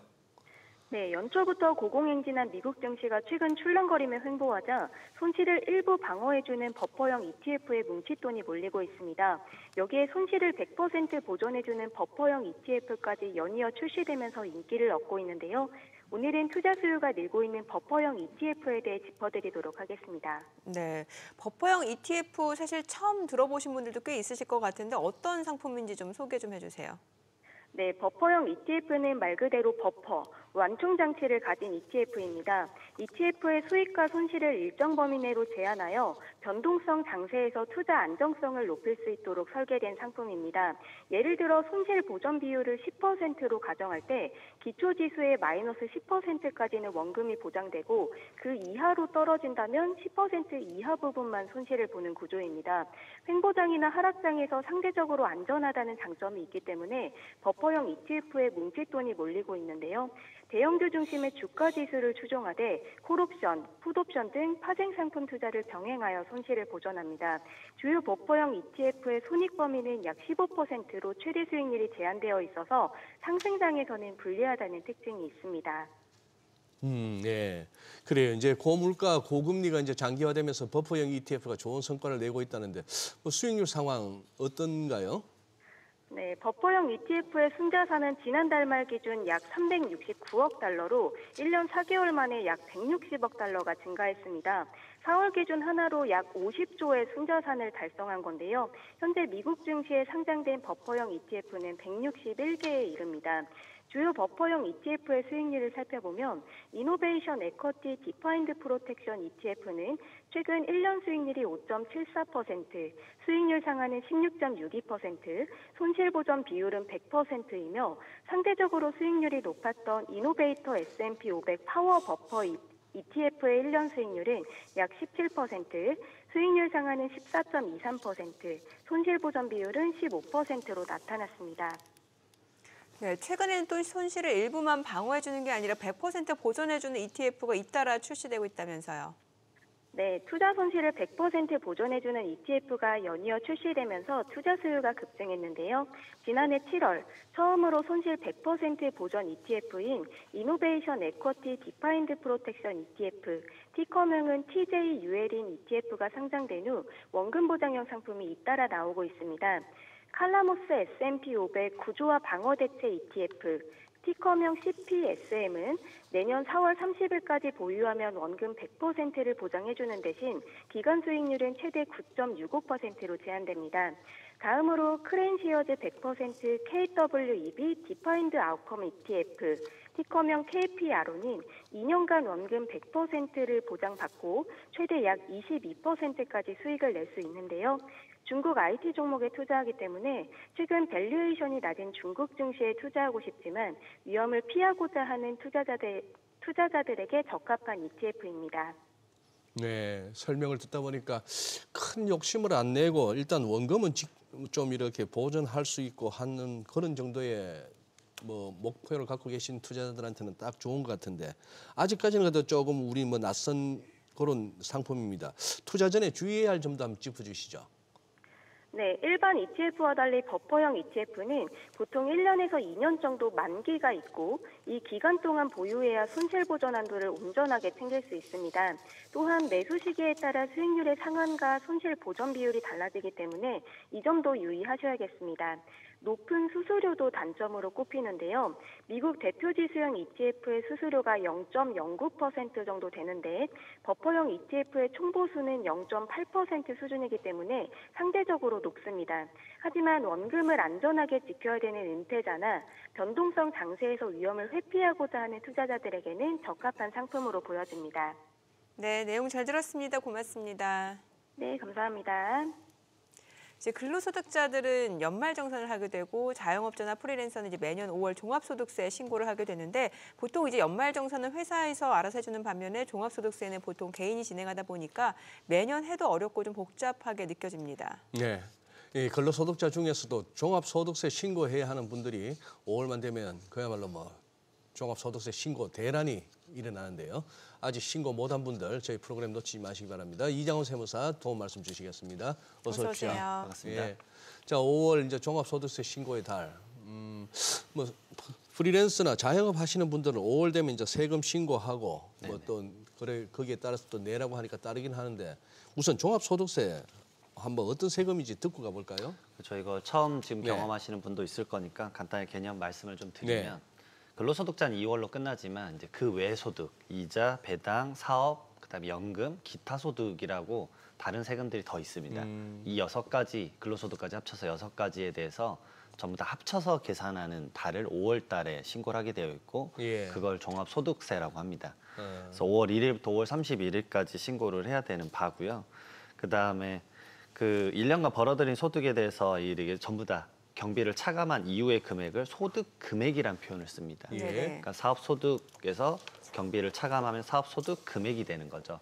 이런 식으로 본인의 이제 소득 금액을 전부 다 계산하고 나서 그다음에 그에 맞는 이제 소득 공제랍니다. 뭐 우리가 흔히 말하는 인적 공제라고 있잖아요. 네. 부양 가족 있으면 차감해주고 일정 금액 그런 것들을 차감한 이후의 금액을 뭐 과세 표준이라고 하는데 거기서 세율을 곱하고 그다음에 또 직접적으로 세금을 빼준 세액공제나 세액 감면 이런 것들의 이 복잡한 계산을 통해서 결국 내가 1년에 내야 되는 세금이 얼마인지 이걸 확인할 수 있는 거고요. 많은 분들이 물어보는 게 이제 내가 작년보다 2배 더 벌었는데 왜 세금은 2배 이상이냐라고 네. 많이들 물어보세요. 예. 자, 가장 일반적으로 제가 이제 접촉하는 일반적인 사업자분들은 이제 과세 표준이 5천만 원 정도 되면 세금이 한 620만 원 정도 나옵니다. 그러면 그렇구나. 그럼 1억을 벌면 얼마 나올까? 이런 고민이 제일 많으실 네. 거예요. 2배 정도 올라가시잖아요. 예. 근데 사실상 세금은 3배 이상 올라갑니다. 1,950만 원 정도 나오거든요. 그러니까 이게 누진세율 구조기 때문에 5천만 원까지는 15% 구간인데 1억 원이 되면은 35% 구간이 돼요. 그러니까 껑충 뛰어 올라가는 이런 것들을 미리미리 알아야지 본인의 세금을 좀 줄일 수 있는 거죠. 이게 소득 세율이 올라가는 거. 맞습니다. 구간이 껑충 뛰기 때문에 5월 달에 그래서 내가 지금 처음으로 종합소득세 신고를 한다 그러면 이제는 올해의 세금을 내년 5월에 신고할 때 어떻게 하면 좋을지를 미리미리 알아두시면서 공부를 하는 게 좋죠. 그러니까 뭔가 필요 경비 다 제하고 소득 자체가 5천만 원 아래로 떨어지면은 그나마 좀 유리할 수 있겠죠. 예. 그 부담이 생각보다 엄청 크고 그다음에 다양한 공제들을 꼭 좀 챙겨가지고 뭐 소기업 소상공인 공제나 이런 것들 챙겨가지고 내가 내년에 세금을 어떻게 줄일 수 있을지를 이번 5월 달에 약간 이제 학습을 하시는 게 좀 도움이 될 겁니다. 이게 또 올해 세법 개정에 따라서 좀 바뀌는 부분이 있다면서요. 예, 우선은 그 주택 관련된 임대소득자가 꽤 많으세요. 네. 거의 몇십만 명이 되시는데 이분들의 이제 고가주택 기준이 바뀌었습니다. 말 그대로 1주택자는 임대소득에 대해서 과세를 하지 않아요. 네. 그게 기준이 공동주택 가격이나 개별주택 가격이 9억 원 미만인 경우였었는데 2023년도부터 이게 12억 원으로 바뀌었기 때문에 과세 대상자분들 많이 줄어들 거고 네. 그다음에 소득세 과세 표준 구간이 일부 조정이 됐습니다. 그래서 말 그대로 이 낮은 구간에 계신 분들에 대한 세금이 좀 더 줄어들었고요. 그다음 자녀 세액 공제가 만 7세에서 이제 8세로 그다음에 인적 용역 프리랜서 단순 경비를 적용하시는 분들이 수익 금액 2,400만 원 기준이었는데 3,600만 원으로 늘어나서 사실 많은 분들이 도움을 좀 많이 받고 있습니다. 예. 요즘은 뭐 투잡, 쓰리잡, 이른바 N잡 하시는 분들이 많으신데 네네. 직장에서 이제 연말 정산했더라도 지난해 이제 근로소득 외에 다른 소득이 있으면 이제 종합소득세 신고 대상이 되는 거 아닙니까? 맞습니다. 그 기준은 어떻게 됩니까? 이건 우선은 소득이 있으면 무조건 내셔야 되는데 그 외적인 소득들에 대해서 좀 말씀을 드려보면 이제 이자랑 배당을 합쳐서 우리는 금융소득이라고 합니다. 이게 이제 2천만 원 넘어가면은 합쳐서 계산을 해야 돼요. 그걸 우리는 합산 계산이라고 합니다. 근데 여기에 해당하는 분들이 별로 없을 거라 생각되지만 생각보다 요즘 많습니다. 그래요? 예. 그리고 이제 사적연금 같은 경우는 뭐 1,200만 원, 기타 소득 금액 같은 경우는 뭐 300만 원 넘어가면은 그걸 나의 근로소득과 합쳐서 계산을 해야 되죠. 근데 사실 그것보다는 가장 대표적으로 많으신 분들은 뭐 배달을 한다거나 부업으로 내가 뭐 유튜브를 한다거나 뭐 다양한 이런 것들에 대한 부업을 하시는 분들이 많으세요. 그게 근로소득자 한 2,050만 명 중에서 한 450만 명이 그걸 해야 된다고 그러더라고요.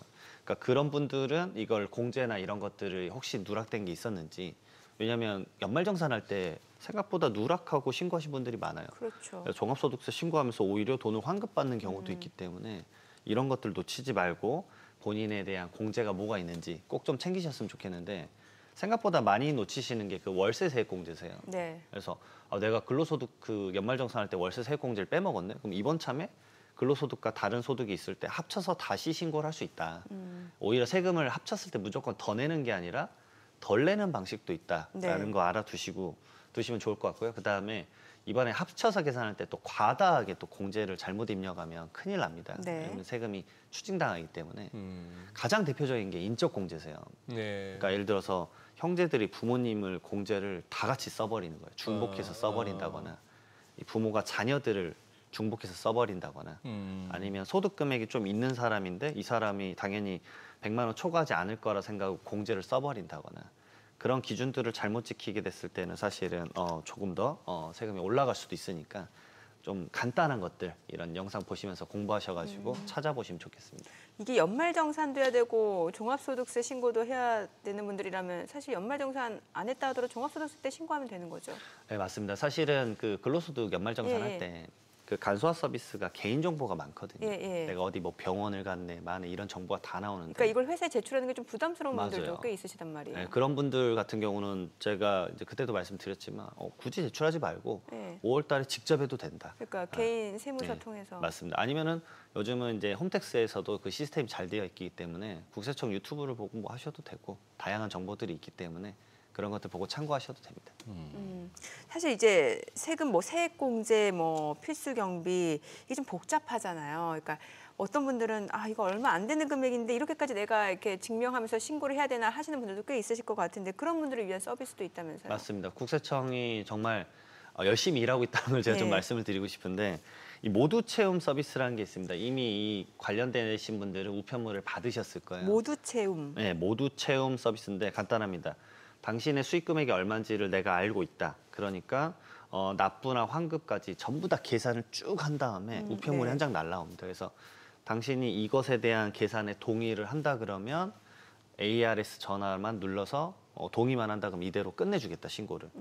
그러면 괜히 뭐 이제 세무 대리인에 대한 비용이나 이런 것들 세이빙할 수 있지 않느냐 그런 내용인데 이게 단순 경비율이 적용되는 분들만 해당하세요. 말 그대로 단순 경비율이라는 거는 일정하게 당신이 뭐 예를 들어서 2천만 원을 벌었는데 당신이 그 2천만 원을 벌기 위해서 썼던 비용이 뭐 300만 원, 500만 원일 수도 있긴 하겠지만 당신의 업종 자체가 기본적으로 한 60% 정도는 경비를 쓰더라. 그럼 그냥 우리가 1,200만 원을 인정을 경비로 해줄게. 그 나머지 인적공제나 이런 걸 넣어서 세금이 얼마 나오는데 이것을 동의를 한다 그러면 이대로 신고하십시오. 그러면은 번거로움을 최대한 없애주겠습니다.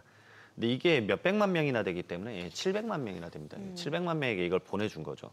그래서 단순 경비율이 적용되는 이제 소규모 사업자, 자영업자고요. 그다음에 근로소득 이외에 다른 소득이 있는 직장인, 그 주택임대소득자, 그다음에 연금생활소득자, 그리고 가장 대표적인 게 사실은 인적용역 소득자세요. 이 배달라이더나 대리운전 기사분들, 학원 강사, 간병인 분들인데 이분들의 기준이 이제 2,400에서 3,600만 원 좀 올라갔습니다. 그래서 많은 분들에 대한 그 신고의 번거로움을 우리가 좀 해결해 드리겠습니다.라고 해서 국세청에서 좀 서비스를 많이 해주는 거죠. 왜냐하면 여기 인적용역 소득자만 사실 460만 명이 되고 환급까지 처리를 해주는데 환급 예상액이 1조 300억이 넘습니다. 그래서 생각보다 이제 국세청 자체 내에서도 이런 시스템 도입으로 많은 도움을 주고 있다. 그래서 이런 것들 좀 알아두신 다음에 신고를 해야 되는데 그거는 좀 알아두셨으면 좋겠어요. 무조건 이게 유리한 건 아니다. 두 가지 경우가 있는데 첫 번째로 본인이 사업 초반이면 사실은 번 돈보다 쓴 돈이 더 많을 때가 있어요. 사업 초반은 그렇죠. 처음에 손익분기점이 안 나오기 때문에. 그래서 이런 분들한테 제가 말씀드린 건 차라리 장부를 작성하는 게 낫다. 왜냐하면 그 손실 때문에 어차피 올해 세금도 0원일 거고 내년에 그 손실도 가져다가 써서 내년에 세금을 줄이는데 또 그걸 활용하기 위해서는 장부를 작성해야 된다. 근데 지금 이렇게 단순 경비율로 이제 신고가 들어가는 건 장부 작성을 하는 게 아니기 때문에 그 손실 난 거를 인정을 받을 수가 없을 수도 있습니다. 이런 부분들이 있고, 그다음 두 번째로 간편장부 대상자란 분들이 복식부기라는 형태를 하게 되면은 당신이 장부를 성실하게 하셨네요라고 해서 기장세액공제라 그래서 20%에 대한 세율에 나오는 산출세액 20%를 100만 원까지 한도로 공제를 또 해주는 게 있습니다. 그래서 그런 부분들이 있고 사실 뭐 하나 더 말씀을 드리면 내가 뭐 정부 지원금을 받는다거나 보조금을 받는 뭐 스타트업이나 이런 형태면 사실은 장부 작성은 필수세요. 은행에 뭐 대출을 받았다거나 왜냐하면 장부를 작성해서 제출을 해야지만 그 신용도 평가나 이런 것들을 다시 하기 때문에 그런 분들에 있어서는 사실은 이 세금의 문제가 아니라 나의 정부 지원금이나 대출 이자 관련된 성질 때문에 장부 작성을 하는 게 꼭 필수일 수도 있습니다. 그래요. 또 최근에 이제 중고 물품 거래가 이제 잦은데 이제 중고거래 플랫폼에서 고액 물건도 사고 파는 경우 이걸 여러 번 판매했다면 이게 또 종소세 납부 대상이 될 수 있는가요? 네, 맞습니다. 저도 사실 당근 자주 이용하는데 이게 어느 정도 팔아야 고액인 거예요? 이게 기준점이 사실 없습니다. 그러니까 사업소득이라는 전제 조건을 깔고 이제 이게 조사를 시작하는 건데 사업소득의 개념은 가액보다는 계속적이고 반복적인 거예요. 그래서 그 숫자를 정하지 않습니다. 제가 최근에 예시를 든 게 내가 예를 들어서 최근 뉴스 나온 게 그거였습니다. 이런 이제 패드죠. 예. 전자 패드 좀 비싼 거를 이제 팔죠. 그냥 100만 원 정도 내외를.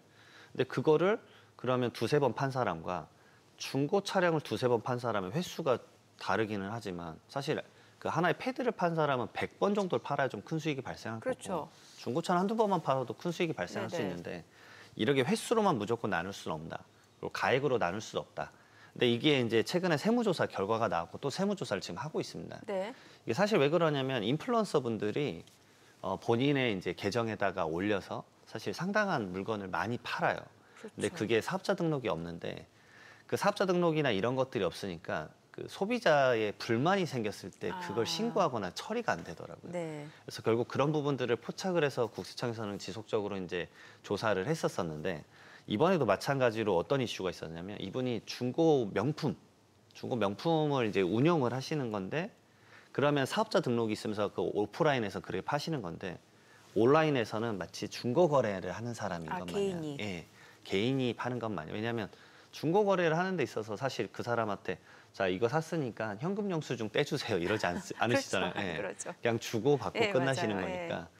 그러니까 그런 거래로 상당한 매출을 누락을 하셨더라고요. 거의 1년에 뭐 3억, 4억씩 뭐 이렇게.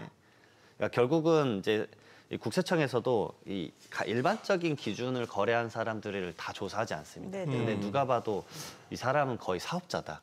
개인의 매장도 있고 네. 거의 이것에 대해서 전문성을 갖고 거래를 하는데 세금을 안 냈다. 이런 분들에 한해서 일부에 대해서만 이제 조사를 하는 거죠. 그래서 지금 다양한 이제 중고거래 플랫폼에서 거래를 하실 때도 이런 탈세 행위를 많이 막겠다라는 게 있기 때문에 이런 부분들 꼭 확인하셔야 됩니다. 왜냐하면 세금이 생기는 게 종합소득세만 사실 생기는 게 아니라 부가가치세도 결국 안 냈다는 얘기거든요. 그러니까 다양한 면에서 이게 드러날 수 있는 부분들이 많으니까 일반적인 분들은 제가 봤을 때는 걱정하지 않으셔도 되고 네. 약간 본인의 사업체가 있는데 이거를 개인적으로 좀 파시는 분들은 주의를 꼭 하셔야 될 것 같습니다. 네. 그 이제 5월 달이 보니까 양도소득세 대상자도 맞습니다. 지금 세금을 신고하고 이제 납부해야 하는 달인데, 그러니까 지난해 뭐 부동산도 그렇고 주식 좀 사고 팔고 할 때 예정 신고 주식을 팔았을 때죠. 예정 신고하지 않았거나 이제 소득 금액을 합산해서 신고하지 않은 납세자들이 신고 대상자인데 사실 이제 주식 뭐 개인 투자분들 많이 뭐 사고 팔고 하시잖아요. 네네. 예. 이게 어떤 대상이 되는지 이것도 좀 알려주셔야 될 것 같아요. 우선 부동산은 간단하게 말씀드리면 부동산 사실 예정 신고를 무조건 해야 됩니다. 예정 신고. 팔고 나서 뭐 이 두 달 안에 하는데 예. 저한테 최근에 문의가 오셨는데 작년에 내가 부동산을 2개를 팔았는데 알고 보니 두 번째 팔 때 합산 신고를 안 하셨더라고요. 그러니까 차익이 생기면 그리고 차손이 생겨도 서로 합쳐서 계산을 해야 되는데 예. 그걸 신고를 안 하신 분들은 5월 달까지 신고를 하시면 되고요. 그다음 주식 같은 경우는 뭐 많이들 들으셨겠지만 상장 주식 같은 경우 대주주에 대한 거래를 이제 과세를 하죠. 코스피는 1%, 그다음 코스닥 2%, 그다음에 코넥스는 4%고, 그다음에 10억 원 이상에 대한 그 거래 이런 진행이 있으면 거기에 대해서 이제 과세를 하는 거고, 그다음 비상장 주식 같은 경우는 전부 다 이제 과세를 하고 있죠. 세율표는 보시게 되면 대주주냐 소액주주냐에 따라서 이제 세율이 좀 달라지고 그렇죠. 있고. 근데 이제 가장 대표적으로 이제 과세를 하시는 분들 사실 국외 주식이시죠. 예. 국외 주식으로 이제 외국 법인이 발행한 주식 이런 것들 하실 때 당연히 과세를 하고 있습니다. 그래서 20%. 그다음에 지방소득세 포함은 사실 22%죠. 그러니까 결국은 내가 팔았던 금액과 처음에 취득한 금액, 거기서 증권사 수수료가 차감되기 때문에 이 금액 꼭 계산하셔야 됩니다. 그래서 가끔 이제 증권사를 여러 개 쓰시는 분들에 있어서는 합쳐서 각각 개별로 판단해가지고 합쳐서 계산을 해야 된다. 꼭 말씀을 드리고 있어요. 저도 해외 주식을 하고 있으니까 이번 달에 저거 신고를 했거든요. 가장 간단하지만 저런 거 기한 놓치지 말고 신고를 꼭 하셔야 된다. 뭐 주식하시는 분들 당연히 아시겠지만 간단하게 뭐 절세 팁 말씀드리면 첫 번째로 당연히 손실 활용하셔야 되잖아요. 그렇죠. 네. 저는 근데 12월 달에 하라고 하지 않습니다. 왜냐면 12월 달에 하게 되면 뭐 정신없이 하시는 경우가 있어가지고 11월부터 이제 적정이 내가 이제 이미 이번 올해 실현을 한 게 뭐 1억 원이다. 그러면은 내가 기존에 갖고 있었던 주식의 이제 손실에 대한 액수를 보고 미리 뭐 다시 근데 얘가 올라갈 것 같다 그러면은 미리 팔고 그 차손을 이제 1억 원에서 이제 상계 칠 수 있게끔 해서 내년 5월 달에 내야 되는 양도소득세를 좀 우선 낮춰놓는 게 좋겠죠. 그리고 다시 사면 되잖아요. 사실은 팔았다 바로 사면 되니까. 그리고 거래일이나 이런 것들 따져봐야 되기 때문에 한 2, 3일 전에 무조건 하셔야 된다. 그래서 12월 말에 너무 급하게 하지 말고 미리미리 하시라고 말씀드렸고요. 그다음에 증여재산 공제 활용하는 거 아직 금융투자소득세 이제 아직 되기 전이긴 하지만 금투세 되기 전이긴 하지만 활용할 수 있는 방법 중에 하나입니다. 말 그대로 증여재산 공제를 활용하는 건데 내가 예전에 1억 원에 샀다. 네. 근데 걔가 지금 6억 원이다. 네. 그러면 지금 바로 팔면 5억 원에 대한 이제 해외 주식이라고 한다면 그렇죠. 아주 거액의 양도소득세가 발생하잖아요. 그러면은 배우자에게 증여를 하고 배우자가 바로 양도를 하게 되면 뭐 약간의 가액의 차이는 생기겠지만 거의 6억 원을 취득해서 6억 원의 판꼴이니까 그 배우자분이. 예, 배우자는 양도소득세가 안 나올 거고 본인은 이제 배우자에게 증여를 할 때도 10년간 배우자에게는 6억 원까지 증여를 할 수 있기 그렇죠. 때문에 증여세도 안 나오는 상황이 됩니다.